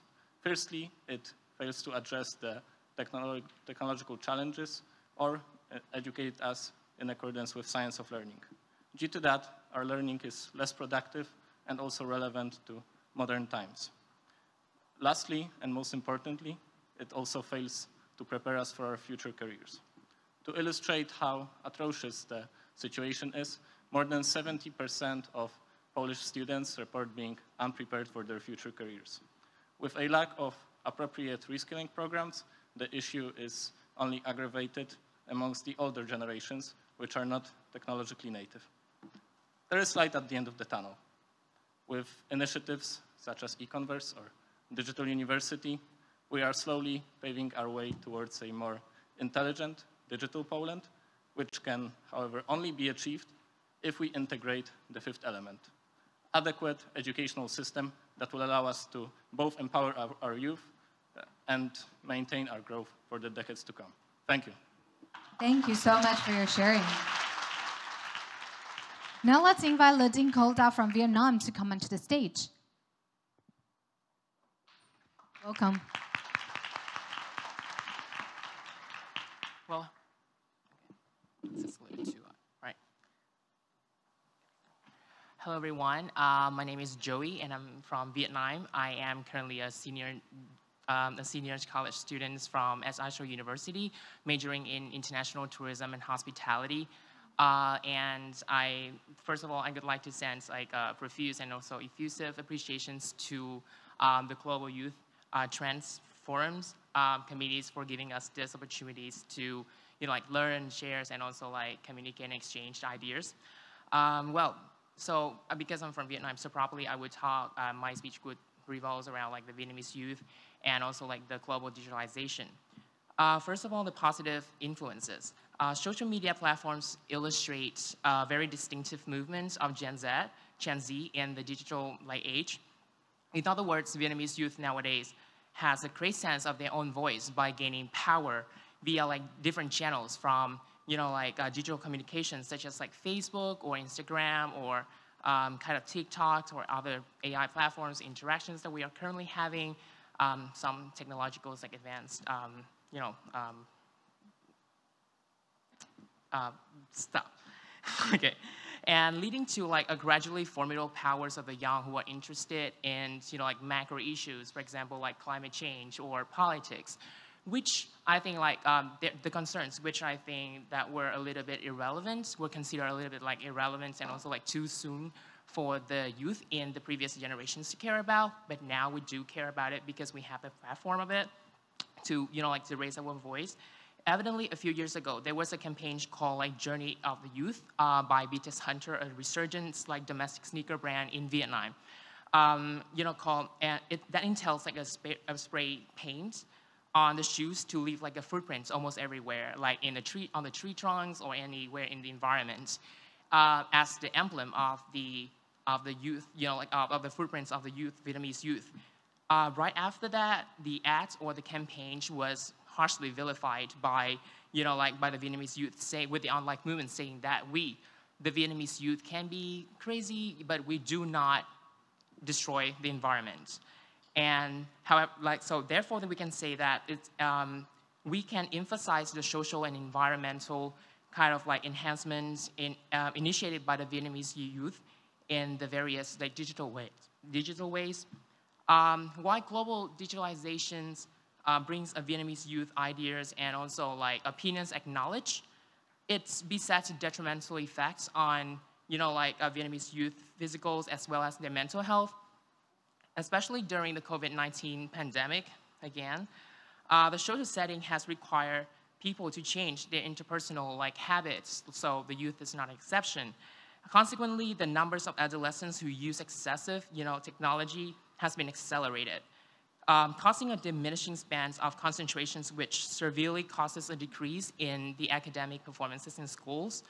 And thus, I believe that education from parents and schools is extremely necessary to raise the awareness, like the Vietnamese youth awareness of the repercussions they may face when, when excessively and also unmanageably using technology. Saying so does not necessarily equate to like the eliminations of technology from Vietnamese youth, since the world has broadened like digitally and also globally. So I believe that with the assistance of many investors from out and inside Vietnam, the Vietnamese youth now, where they have more chance and more platforms and channels to reach and to be listened to. And also like, in the meantime, being aware and learning how to balance the symbiosis of like the global and worldwide digitalizations and the Vietnamese youth mental health and also like physical health may sustain the development. I think that is my speech. Thank you very much. Thank you, Joey. Next up, we have a representative from India, Sana Mehta. Let's welcome her.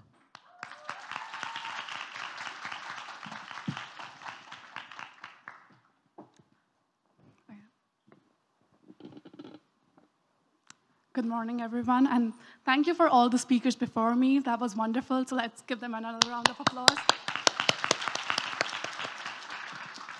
Yeah, so last night, Global Youth Forum Trend staff contacted me to talk about technology in India and what are the challenges we are facing. So here I am. I'm going to talk about what challenges we are facing and what technological advancements we have had. So last night, I was actually during a call with my dad, and he was telling me how he was like one of the first people to get a rotary dial number, if you know that phone number which has a dial. And in our neighborhood, in his neighborhood at that time, it was like such a big event. And everybody was coming in there, and they wanted to like connect with their friends and family.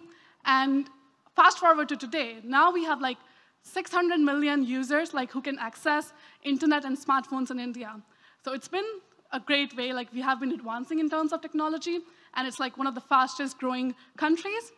And yeah, so one of the concepts like our government introduced was Digital India, which focuses on empowering technology in India. It was introduced back in 2015, and it's been a success so far. We have been doing really great in those terms. And talking about the online, like what I believe is that it's not just being like online, but what you do online, right? So people have been trying to educate themselves through YouTube videos, or just like random unacademy channels and channels which teach you and educate you.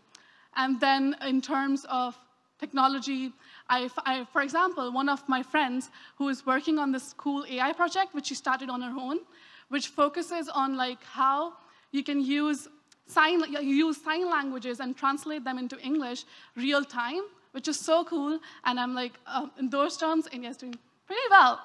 And yeah. And then talking about like how people are starting to even like use YouTube and technology in those terms. So creating just YouTube channels and educating the youth.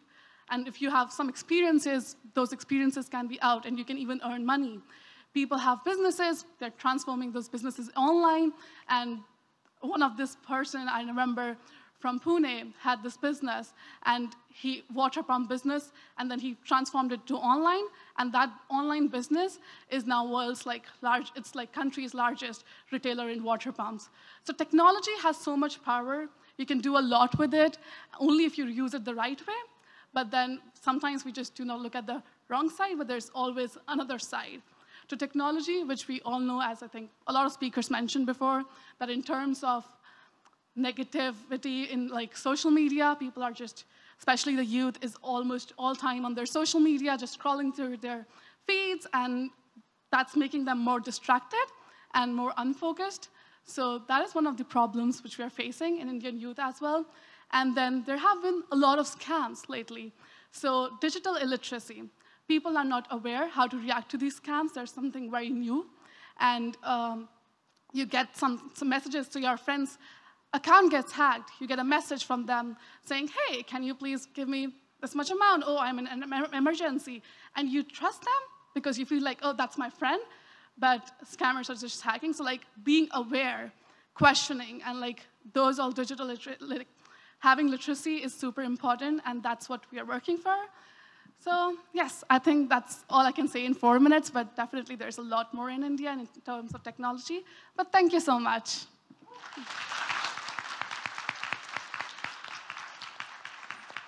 Now let's welcome Asma Nasser from Tanzania to come up to the stage. Welcome.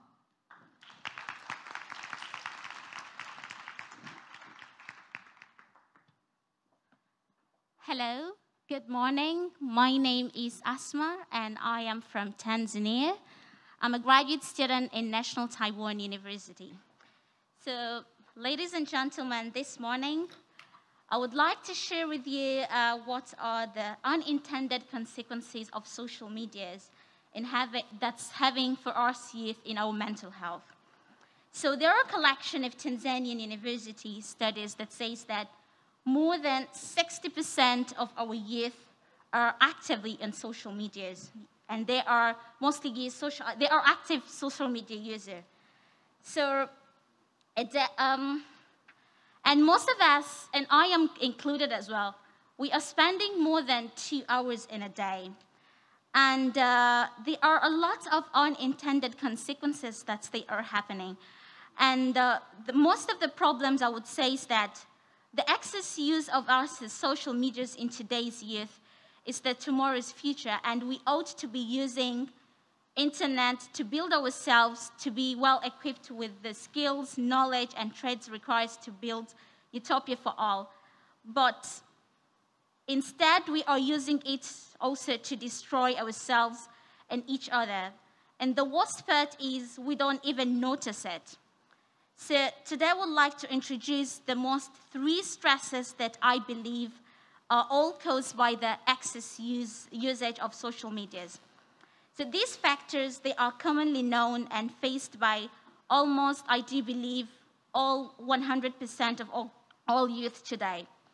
So if we are not even carefully, it will turn into full-blown mental health problems, which is, I remember I did face that in the past 1 year.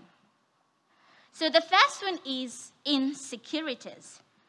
As most of us, we lack confidence in ourselves. And how it really caused that? It's mostly like it shows, most of the time it happens when we are mostly show the best version of ourselves into the social medias. So you can see some of your friends, they might be posting according to, maybe they go to the best holidays, or they did go to other places like unforgettable meals. It's not good to appreciate, it's not bad to appreciate the good things in life, but because we are always comparing ourselves as youth, and we are mostly struggling into that behind the scene view. So looking on the pictures for your best friends or whatsoever friends that you're having on a social media, it's kind of like keeps you in security. So I would like to address this to my fellow youth, that we should not do such kind of a comparison, because you never know what's that person's behind. Or like, you should not evaluate yourself, but just maybe you were not been able to afford that, or you were not been able to go in that place. So that's the first thing. The other one is about the social currency. Now, when you talk about the social currency, it's mostly how every youth is mostly into this mindset of wanted to have more likes, shares, and followers. While this, it's mostly leads to unintended consequences to most of us youth. You'll see that, oh, these pictures that I've posted, it is not worth it. Then probably I should remove it because I didn't get a lot of likes and comments. But then that does not have to show your values by just because I didn't get that comments and likes. So social currency, it's one of the most stressful things that we youth are facing when it comes to the social media. The other part of fear of missing out. So we sometimes undergo the social anxieties just because you feel yourself that you are missing out in some specific scenarios. So I also do have some of the ways that we can be able to solve this situation as youth. The first one is these are also the ways that I also have been able to use them. The first one is we need to build a strong value to ourselves. We have to ask yourself, why is the specific things important? Why is it important how you live your life? You should not be able to evaluate your life just because social media or like some of the friends you didn't get much more likes or followers and shares. So that's the first thing, build your strong value. The other one is collaborative creativity. So there are so many people that you can follow and you can learn from them. There is one of the famous lady in Africa, we call Lupita Nyong'o. I do believe most of youths, they know her. So you can try to learn from their active movements that they are doing. And from there, we youths, we can also try to bring awareness, or like we can try to push the steps that they can bring awareness and they are educated to our societies that we are having. And the last thing, which is, it helps me also, it's be yourself.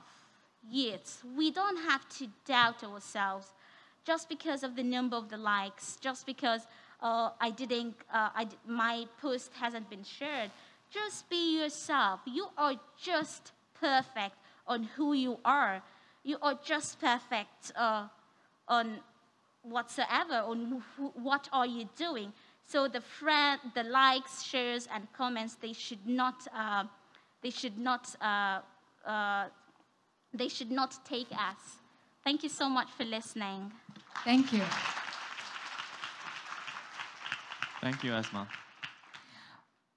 We'd like to thank 6 different youth for sharing their observations and personal experience in this very different and very special timing of their countries, which enable youth joining us on-site and online to have the opportunity to learn about the challenges and opportunities faced by other countries in the digital era. Next, we'll have a Q&A session, which everyone is looking forward to. Let's once again invite today's panelists to feedback on the sharings by the international youth, as well as answer the questions in the comment section raised by the youth. Yes, and now let's put our hands together to welcome back Mr. Shih and Madame Teri Cannon to the stage.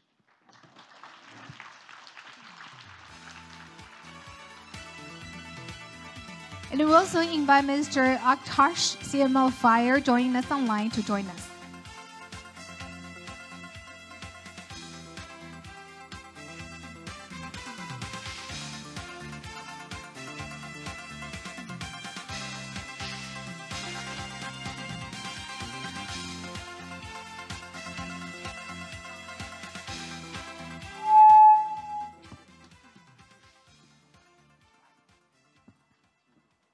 All right, everyone, whether you're on site or you're online, this opportunity is so rare. So right now, we will right away go into Q&A session to open the floor for everyone to raise questions. Maybe you can introduce yourself a little bit and tell us which one of the panelists you want to ask us to. And right now, we'll have about 30 minutes to go on this Q&A session. I hope it's okay. And we're already looking at some very intriguing questions, starting from some directed to each of the panelists. All right, so we would like to start from the first one, maybe. The question is directed to Ms. Cannon. Yeah, the student is very curious about why Taipei is selected as one of the cities for the students of Minerva to stay. So would you please explain to us how you made this decision, or the whole decision-making process, maybe? Great question. Yeah, that's a connection we have. Thank you. Yes. I'm delighted to answer that question, and I think that the students from Minerva who are here can say how much they love Taipei. So we we have very strict criteria for selecting our cities. We have the 7 cities that you saw on the slide that I presented, and we're trying to get a representative group of cities that have a really interesting and emerging economy, that are really have a social structure and a culture that's fascinating. If you look at all the cities, almost all of them have a history of a geopolitical problem or division. So for example, India with Pakistan, Berlin was divided into East and West Berlin. And so you see a pattern among our cities, that they're cities with these amazing cultures, histories, many different religions and cultures represented. They have a vibrant economy. They're welcoming to us. They're safe. We can have university partners there. We can have civic partners so that our students can do location-based assignments and civic projects and volunteer work that's going to expose them to the culture of the city, help them to build a network within that city, and maybe even come back to work in that city if they fall in love with it the way that many students do in Taipei. So I met just the other day with 2 students who graduated and have come back to Taipei to work. Wow. So I hope that's helpful. Yeah, that's wonderful. Thank you. Yes. And the next question, I think, is about a lot of trends going on, and the student, especially, or the youth leaders, especially curious about the concept of working or job. So for that, I would like to direct this question to someone who just mentioned to us his PSR, personal social responsibilities. Yeah, so in this metaverse new era, so what's the change or what's the trends going, in your view, Mr. Shih, for the idea or the concept of working or job? I think all the technology is evolution, not revolution. It's really evolution. So if you watch carefully, you have time, try to understand what's going on. So try to learn in every time, especially when the opportunity is beside you. You are not looking for example, you're looking for the organization you can learn. It's not looking for they can get higher pay, because the pay you get, you are trying to contribute yourself without learning. But if you find an organization you can learn, then the organization pay you a fee. So you should try to find an opportunity to continue to learn. Then you can build up your competence. Then can contribute more later. And overall, the reward will be much more on those process. Okay, thank you. Thank you very much. This lifelong learning across different domains. Across so many different digital transformation as well. Yes. All right. And I see Mr. Utkarsh is also online with us. So we have a question about blockchain. Oh. And we should ask the expert. So is blockchain going to be the core competence of company in the future, in your view, as a co-founder of a blockchain ecosystem company? Thank you very much. I do feel that blockchain will be integral to defining the future of many industries, education and skilling, electronics manufacturing. Primarily, every industry that you can think of will be revolutionized by blockchain. So far, the adoption of blockchain has been slow. It has been increasing at a vast pace, but less than 1% of the world currently engages or interacts regularly with blockchain. I think that is about to change. And young people, students of Minerva and other wonderful places, should think about upskilling themselves on this particular technology so that they can reimagine different sectors. Fundamentally, the blockchain technology is about revolutionizing trust. So far, what has happened is that our trust has been arbitrated by institutions. In the past few years, though, that has been changing. people trust their peers a lot more than they trust institutions. So I'm not saying institutions are going to go away, but this peer-to-peer trust is going to be a defining factor in the way we think. So as a young person myself, and as perhaps a young person who asks me this question, you should ask yourself, which industry should you pick that can have a maximum delta on the application of blockchain technologies? And how might you position yourself to be a category leader there? I wrote an essay for Harvard Business Review called How to Build Your Category of One. And as somebody who's listening to this question, don't try and worry too much about what the competition is doing or what other people are doing. Try and ask yourself, how might I pick an industry and really try to build my category of one with it and take my community along with it? And you'll find yourself that with blockchain on your side, you will be able to accelerate a lot of these trends because the world is going there. And you have a huge opportunity to change the lower adoption rate currently, making it mainstream and applying it to your city, your country, your industry of choice. Okay. Following up to that question, if I may, I also want to share with you some of the condition here Taiwan has been facing, because for a very long time, Taiwan has been facing a problem of brain drain, because best students will go to the United States, especially if you want to be a doctor in the future or devote yourself in a scientific field. But right now, blockchain or cryptocurrency is such a new technology and new trend. How would you recommend young youth around the globe to prepare themselves to fit in the future job market? I think that's a really important question. And you will see that whether it's Taiwan or Tamil Nadu or Tennessee, you'll see the emergence of a new kind of a country on the cloud where people will engage with each other. And the very reason we started this Fire Ambassador program, because we found synergies among young people across Taiwan, Taipei, and Tennessee. And of course, there will still be higher education hub. For example, I'm at Oxford, and I see technology, philosophy, and a wide range of conversations that I personally learn a lot from. But I also learn a ton from my peers on the cloud. And in fact, I would say that I learn as much from the cloud as I do from being in Oxford. So you will see that in the times to come, the brain drain will become concentrated on the cloud. And you will see nation states develop where people engage with each other in a sort of borderless world.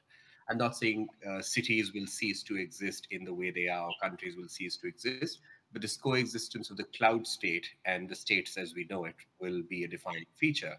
And young professionals such as you and I will, I think, have an important role in setting the constitution up, setting the skilling charter up, and defining what kind of jobs we really want, and how might we build our category of one in it. Thank you very much. And Mr. Shih would like to also answer this question. Brain drain is helping my time. But I'm the real MIT made in Taiwan. Yes, I understand that. We all do. Yeah. Actually, the high-tech industry is really through the people in Taiwan now educated in the US originally, through the entrepreneurship to develop a good opportunity. Then after we need advanced technology, then we have a reverse brain drain. So we should have develop a good platform to attract the talent from overseas. So today, here we have a lot of overseas students here. I think the future of Taiwan should develop a platform for all the talent from all over the world to leverage the innovation island, because all the future innovation all based on silicon. But Taiwan also have a good entrepreneurship. So I think the difference between Taiwan, Japan, Korea actually is the small. We are small from zero. In 1976, we start with $25,000 US with 7 co-investors, co-founders together. So I think it's that just follow the right trend. The second new industry revolution, the microprocessor is a core technology. We bring the U.S. technology from microprocessor technology from U.S. to Taiwan. We educate this new technology to the general public for many, many years because those days nobody understands what is the microprocessor. But today, what we're talking about, all technology is related to microprocessor. So I think the entrepreneurship is what is the Taiwan famous. And of course, everyone got the opportunity can realize their own dream. Thank you. Thank you. Can I add one thing? Yes, of course. I just want to add one thing, and I think our guest from India mentioned this before, our speaker, and that is remote work. So remote work is a real thing now, and COVID has accelerated the trend toward remote work. So people can work in Taiwan and live somewhere else. And I think that gives us opportunities, especially the kind of students that are in this room. You're probably not going to live in one country for the rest of your lives. If you're anything like our 500 Minerva graduates, you're going to move to multiple cities through multiple kinds of work, including your own startups. You're going to be a global citizen, and you can contribute to the economy of Taiwan remotely by working for a Taiwan company if a Taiwan company makes that attractive enough to you.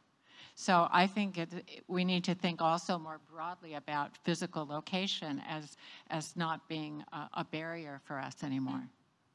Such an important concept. Maybe I add on something. Yeah. Taiwan different from U.S. U.S. citizen, they consider state is the world.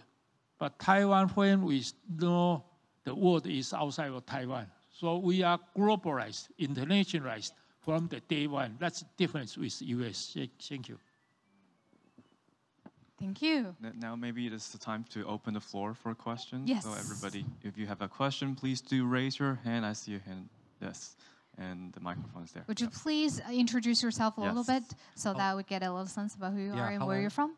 Hello, my name is Emil Rustamli. I'm from Azerbaijan. I'm a Minerva student too. And I would like to thank you all. Thanks to Mr. Stanshi, Teri Cannon, our lovely hosts and dear students for joining us today and giving us this opportunity. I took lots of notes during your speech, sir, and it was really inspiring to hear your comments. I think many Minerva startup owners, as Teri Cannon mentioned, we have more than 60, and hopefully soon 60 plus 1 too. I would like to ask you for wisdom and advice on one specific topic. Me and my team in Amelia Real Estate are developing to revolutionize the future of real estate sales through Metaverse to give people an opportunity to experience their communities before moving in, finding their loves, raising their kids in the new communities. But right now I'm in the position that I'm looking for a partner. And over the past weeks, I realized the way I'm evaluating the partners is not the most rational way. I know your co-founder at Acer is your wife, but I don't know if you were married before being co-founders or after. So my question is, what is specific requirements you think that are essential to finding a good co-founders that will help you to develop and scale your company for international level? How to find a right partner in life and as well in business sector? That's a big question. Actually, Multitech, original Acer called the Multitech, is our fourth son. We have a 3 son and a daughter, and then we founded the Multitech. Actually, my wife is really work very hard because all the other co-founders is learn the technology, electronic engineering. But in a company, we need someone to take care of all the back end. My wife is study the business administration. So she take care of all the other things we don't like to take. I see. Okay, it's very, very important. We have a good team. So even we we are really a good team, and even we consider I like to retire at 60, she early retirement with me from the Acer. And this, I think we are working together all the day. And really good match. Yeah. Okay, right now we work together for the social responsibility. Yes. Thank you.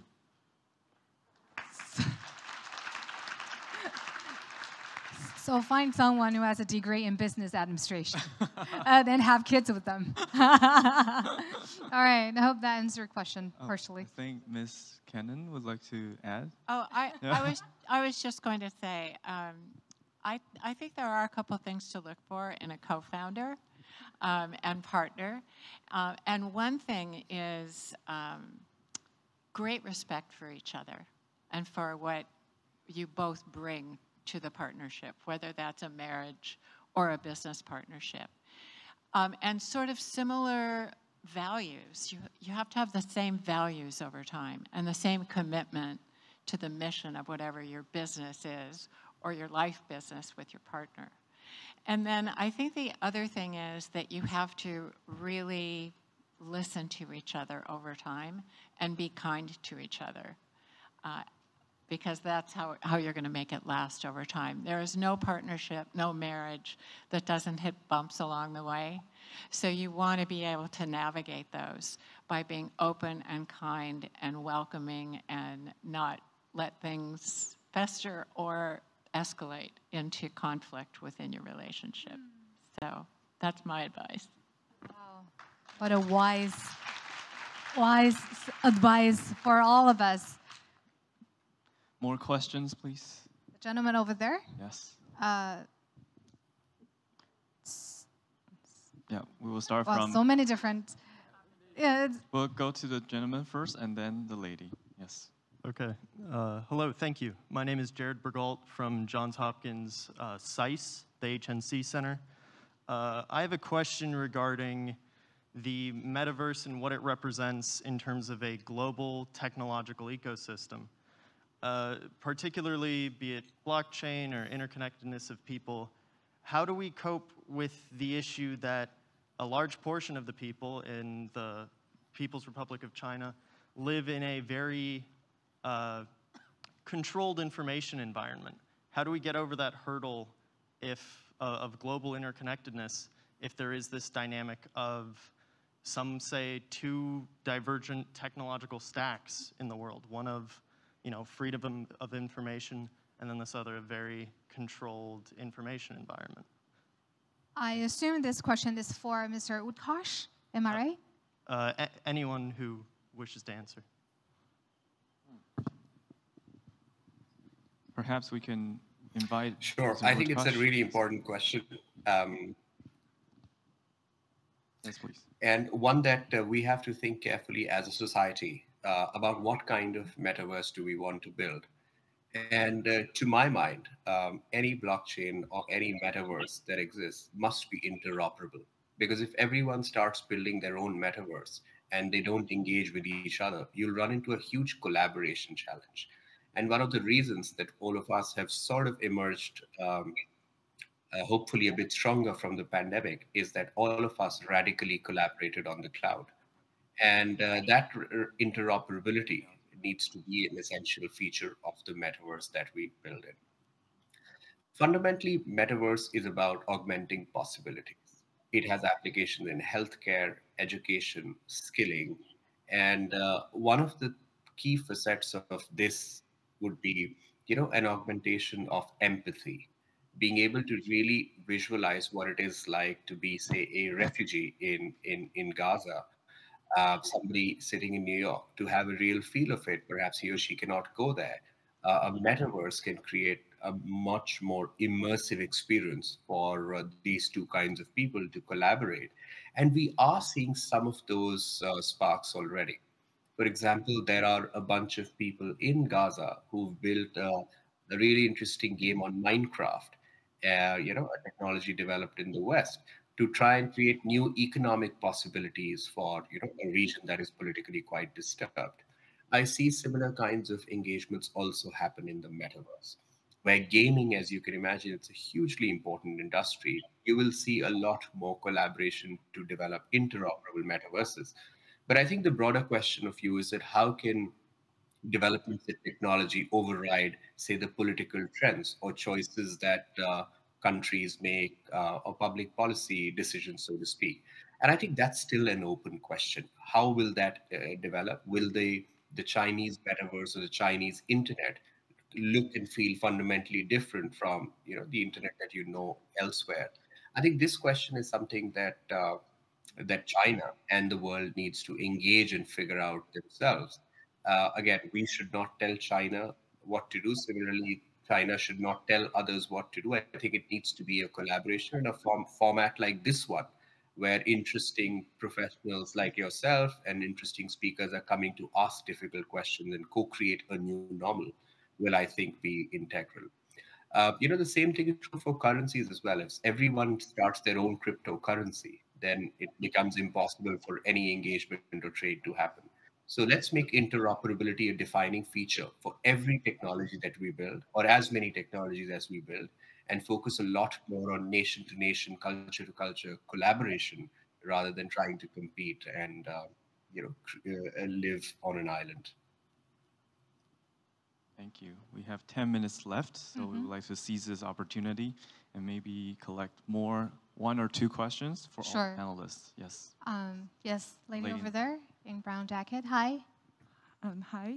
Thank you for all of the insightful speech. And I'm a dentistry student from Taiwan. My name is Esther. And my question is that I want to ask, because as a student in the medical university, I don't have many chance to have the opportunity to be in all sorts of different projects. And I have listened to the idea of Minerva University, and I'm very curious about how could these kinds of education form be able to conduct in like this COVID-19 era. And I really like the idea of this university, and I really hope that Taiwan also have this kind of opportunity. Thank you. Thank you. Having medical training, how do you... Right. Yeah. We actually, at Minerva, I was thinking back to early days when we were developing our curriculum and forum. And one of the universities that piloted it was a medical school at University of Washington. And they had medical interns out in the field in remote places. So using our forum allowed them to continue to have regular instruction with students who were remote. And because of the capacity of forum to have a class of less than 20 students, it was very much like being together in person, sitting around a table. And they taught the gut course on forum that semester and had amazing, really good results. So I would hope that because of what's happened during COVID, more and more institutions think about using technology to enhance the educational programs they have, including medical schools, law schools, and other graduate schools, so that more and more students can be remote for whatever reason, because of work or where they're doing a clinical experience, and really make good use of the technology to continue to provide quality education, using those tools of active learning and engagement of students in the way that technology allows. And our platform in particular allows the teachers to assess the students' performance after every class, because they're all videotaped and the teachers can go back and give feedback to the students after every single class, which would really be hard to do in a conventional classroom.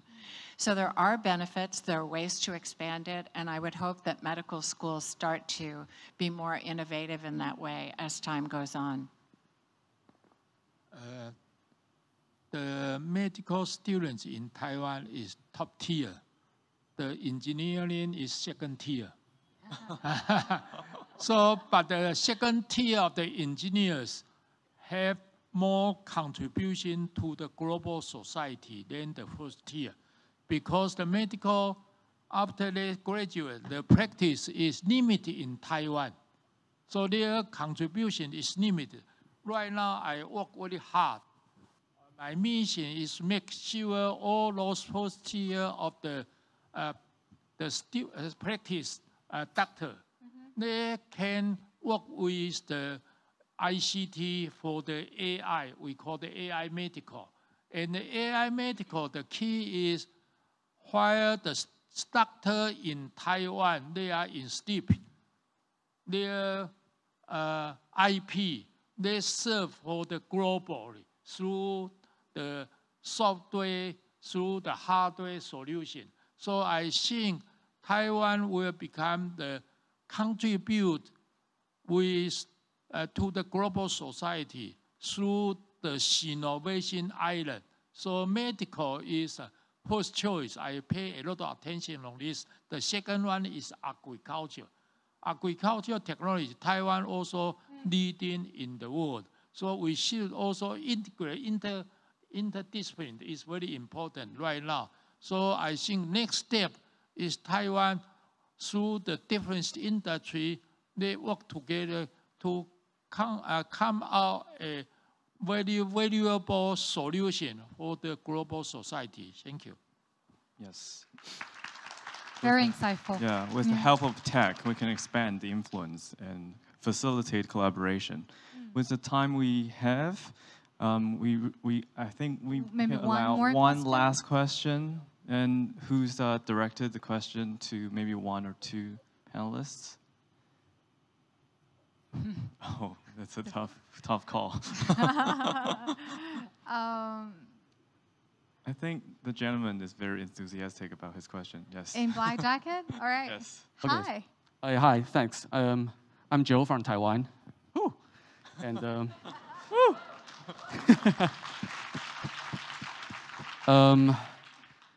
I have a question about information security and about fake news and freedom of speech.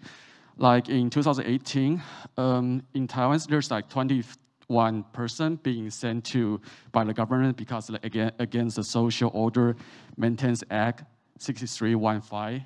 This is the act that if you produce a fake news online or something like that, then they will be punished. However, it's only 10 guys being on the court, being maintained as they're guilty. So it's like, oh, sorry, it's not guilty. So 52% people there are claiming to be guilty. However, to 2020, 320 people being sent by the government, and 243 are on the court, be claimed not guilty. So finally, so only 25% of people being sent because they are guilty. And in other words, we have so many people being sent by the government because they produce fake news. However, most of them are not guilty, and that's what happened in Taiwan right now. So I want to see, in my view, it's like our government trying to control our little freedom. So as a teenager, what can we do? And by the way, and thanks for Ms. Cannon, and I've been hosting your students for the last 2 days, and they are so lovely, and we have a good time. Thanks. Thank you. Yeah. So would you like to direct the question to Mr. Shih, perhaps? Yes. Yeah. I think freedom should not influence to the others. So I think the rule of the law, because Taiwan have a law, and of course that majority of the people don't guilty is because we have law. It's not just the ruling government. They say you are in problem, so you are in trouble. It's not that way. So the freedom, actually the definition of the freedom is not you can do what you try to do. You should make sure you are not against the others' benefit. Thank you. That's a rule of thumb. Yeah. And that's the time we had. Great question. Yes. Though. Yeah. Thank you so much, everyone, for your participation in this forum. And we're about to wrap up the morning session that we have. Yes. So. And thank you again, Mr. Shih, and also thank you so much, Madam Cannon. Thank you, everyone. Yeah, thank you, everyone, for your participation. And now the Trends Forum, Global Youth Trends Forum, is into its 10th year this year, actually. So due to the 2020 global pandemic, it was transformed into an online forum. And now, last year, we took on a new look by integrating the physical event with online. So this year, we are expanding the scale. Now, there were only 3 sessions of INGO and I-sharing held before the forum, and now a number of youth organizations at home and abroad were also invited for the exchange. And this year, the Youth Development Administration of the Ministry of Education continues to provide opportunities and channels for international youth exchanges and hopes that the Global Youth Trends Forum can guide the youth leaders in understanding the trend of global development. And let's look forward to next year's Global Youth Trends Forum and welcome more youth leaders to join us in this great adventure. Thank you all. All right. So 2022 Global Youth Trend Forum, Metaverse Era, a new world for you. Thank you, everyone, and I hope to see you next year. Thank you so much. Thank you.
Hello, everyone. I just wanted to let you know that we're going to take a short break now, so please feel free to stay seated and chat. And we're going to continue with some icebreakers in just a moment, so please don't leave.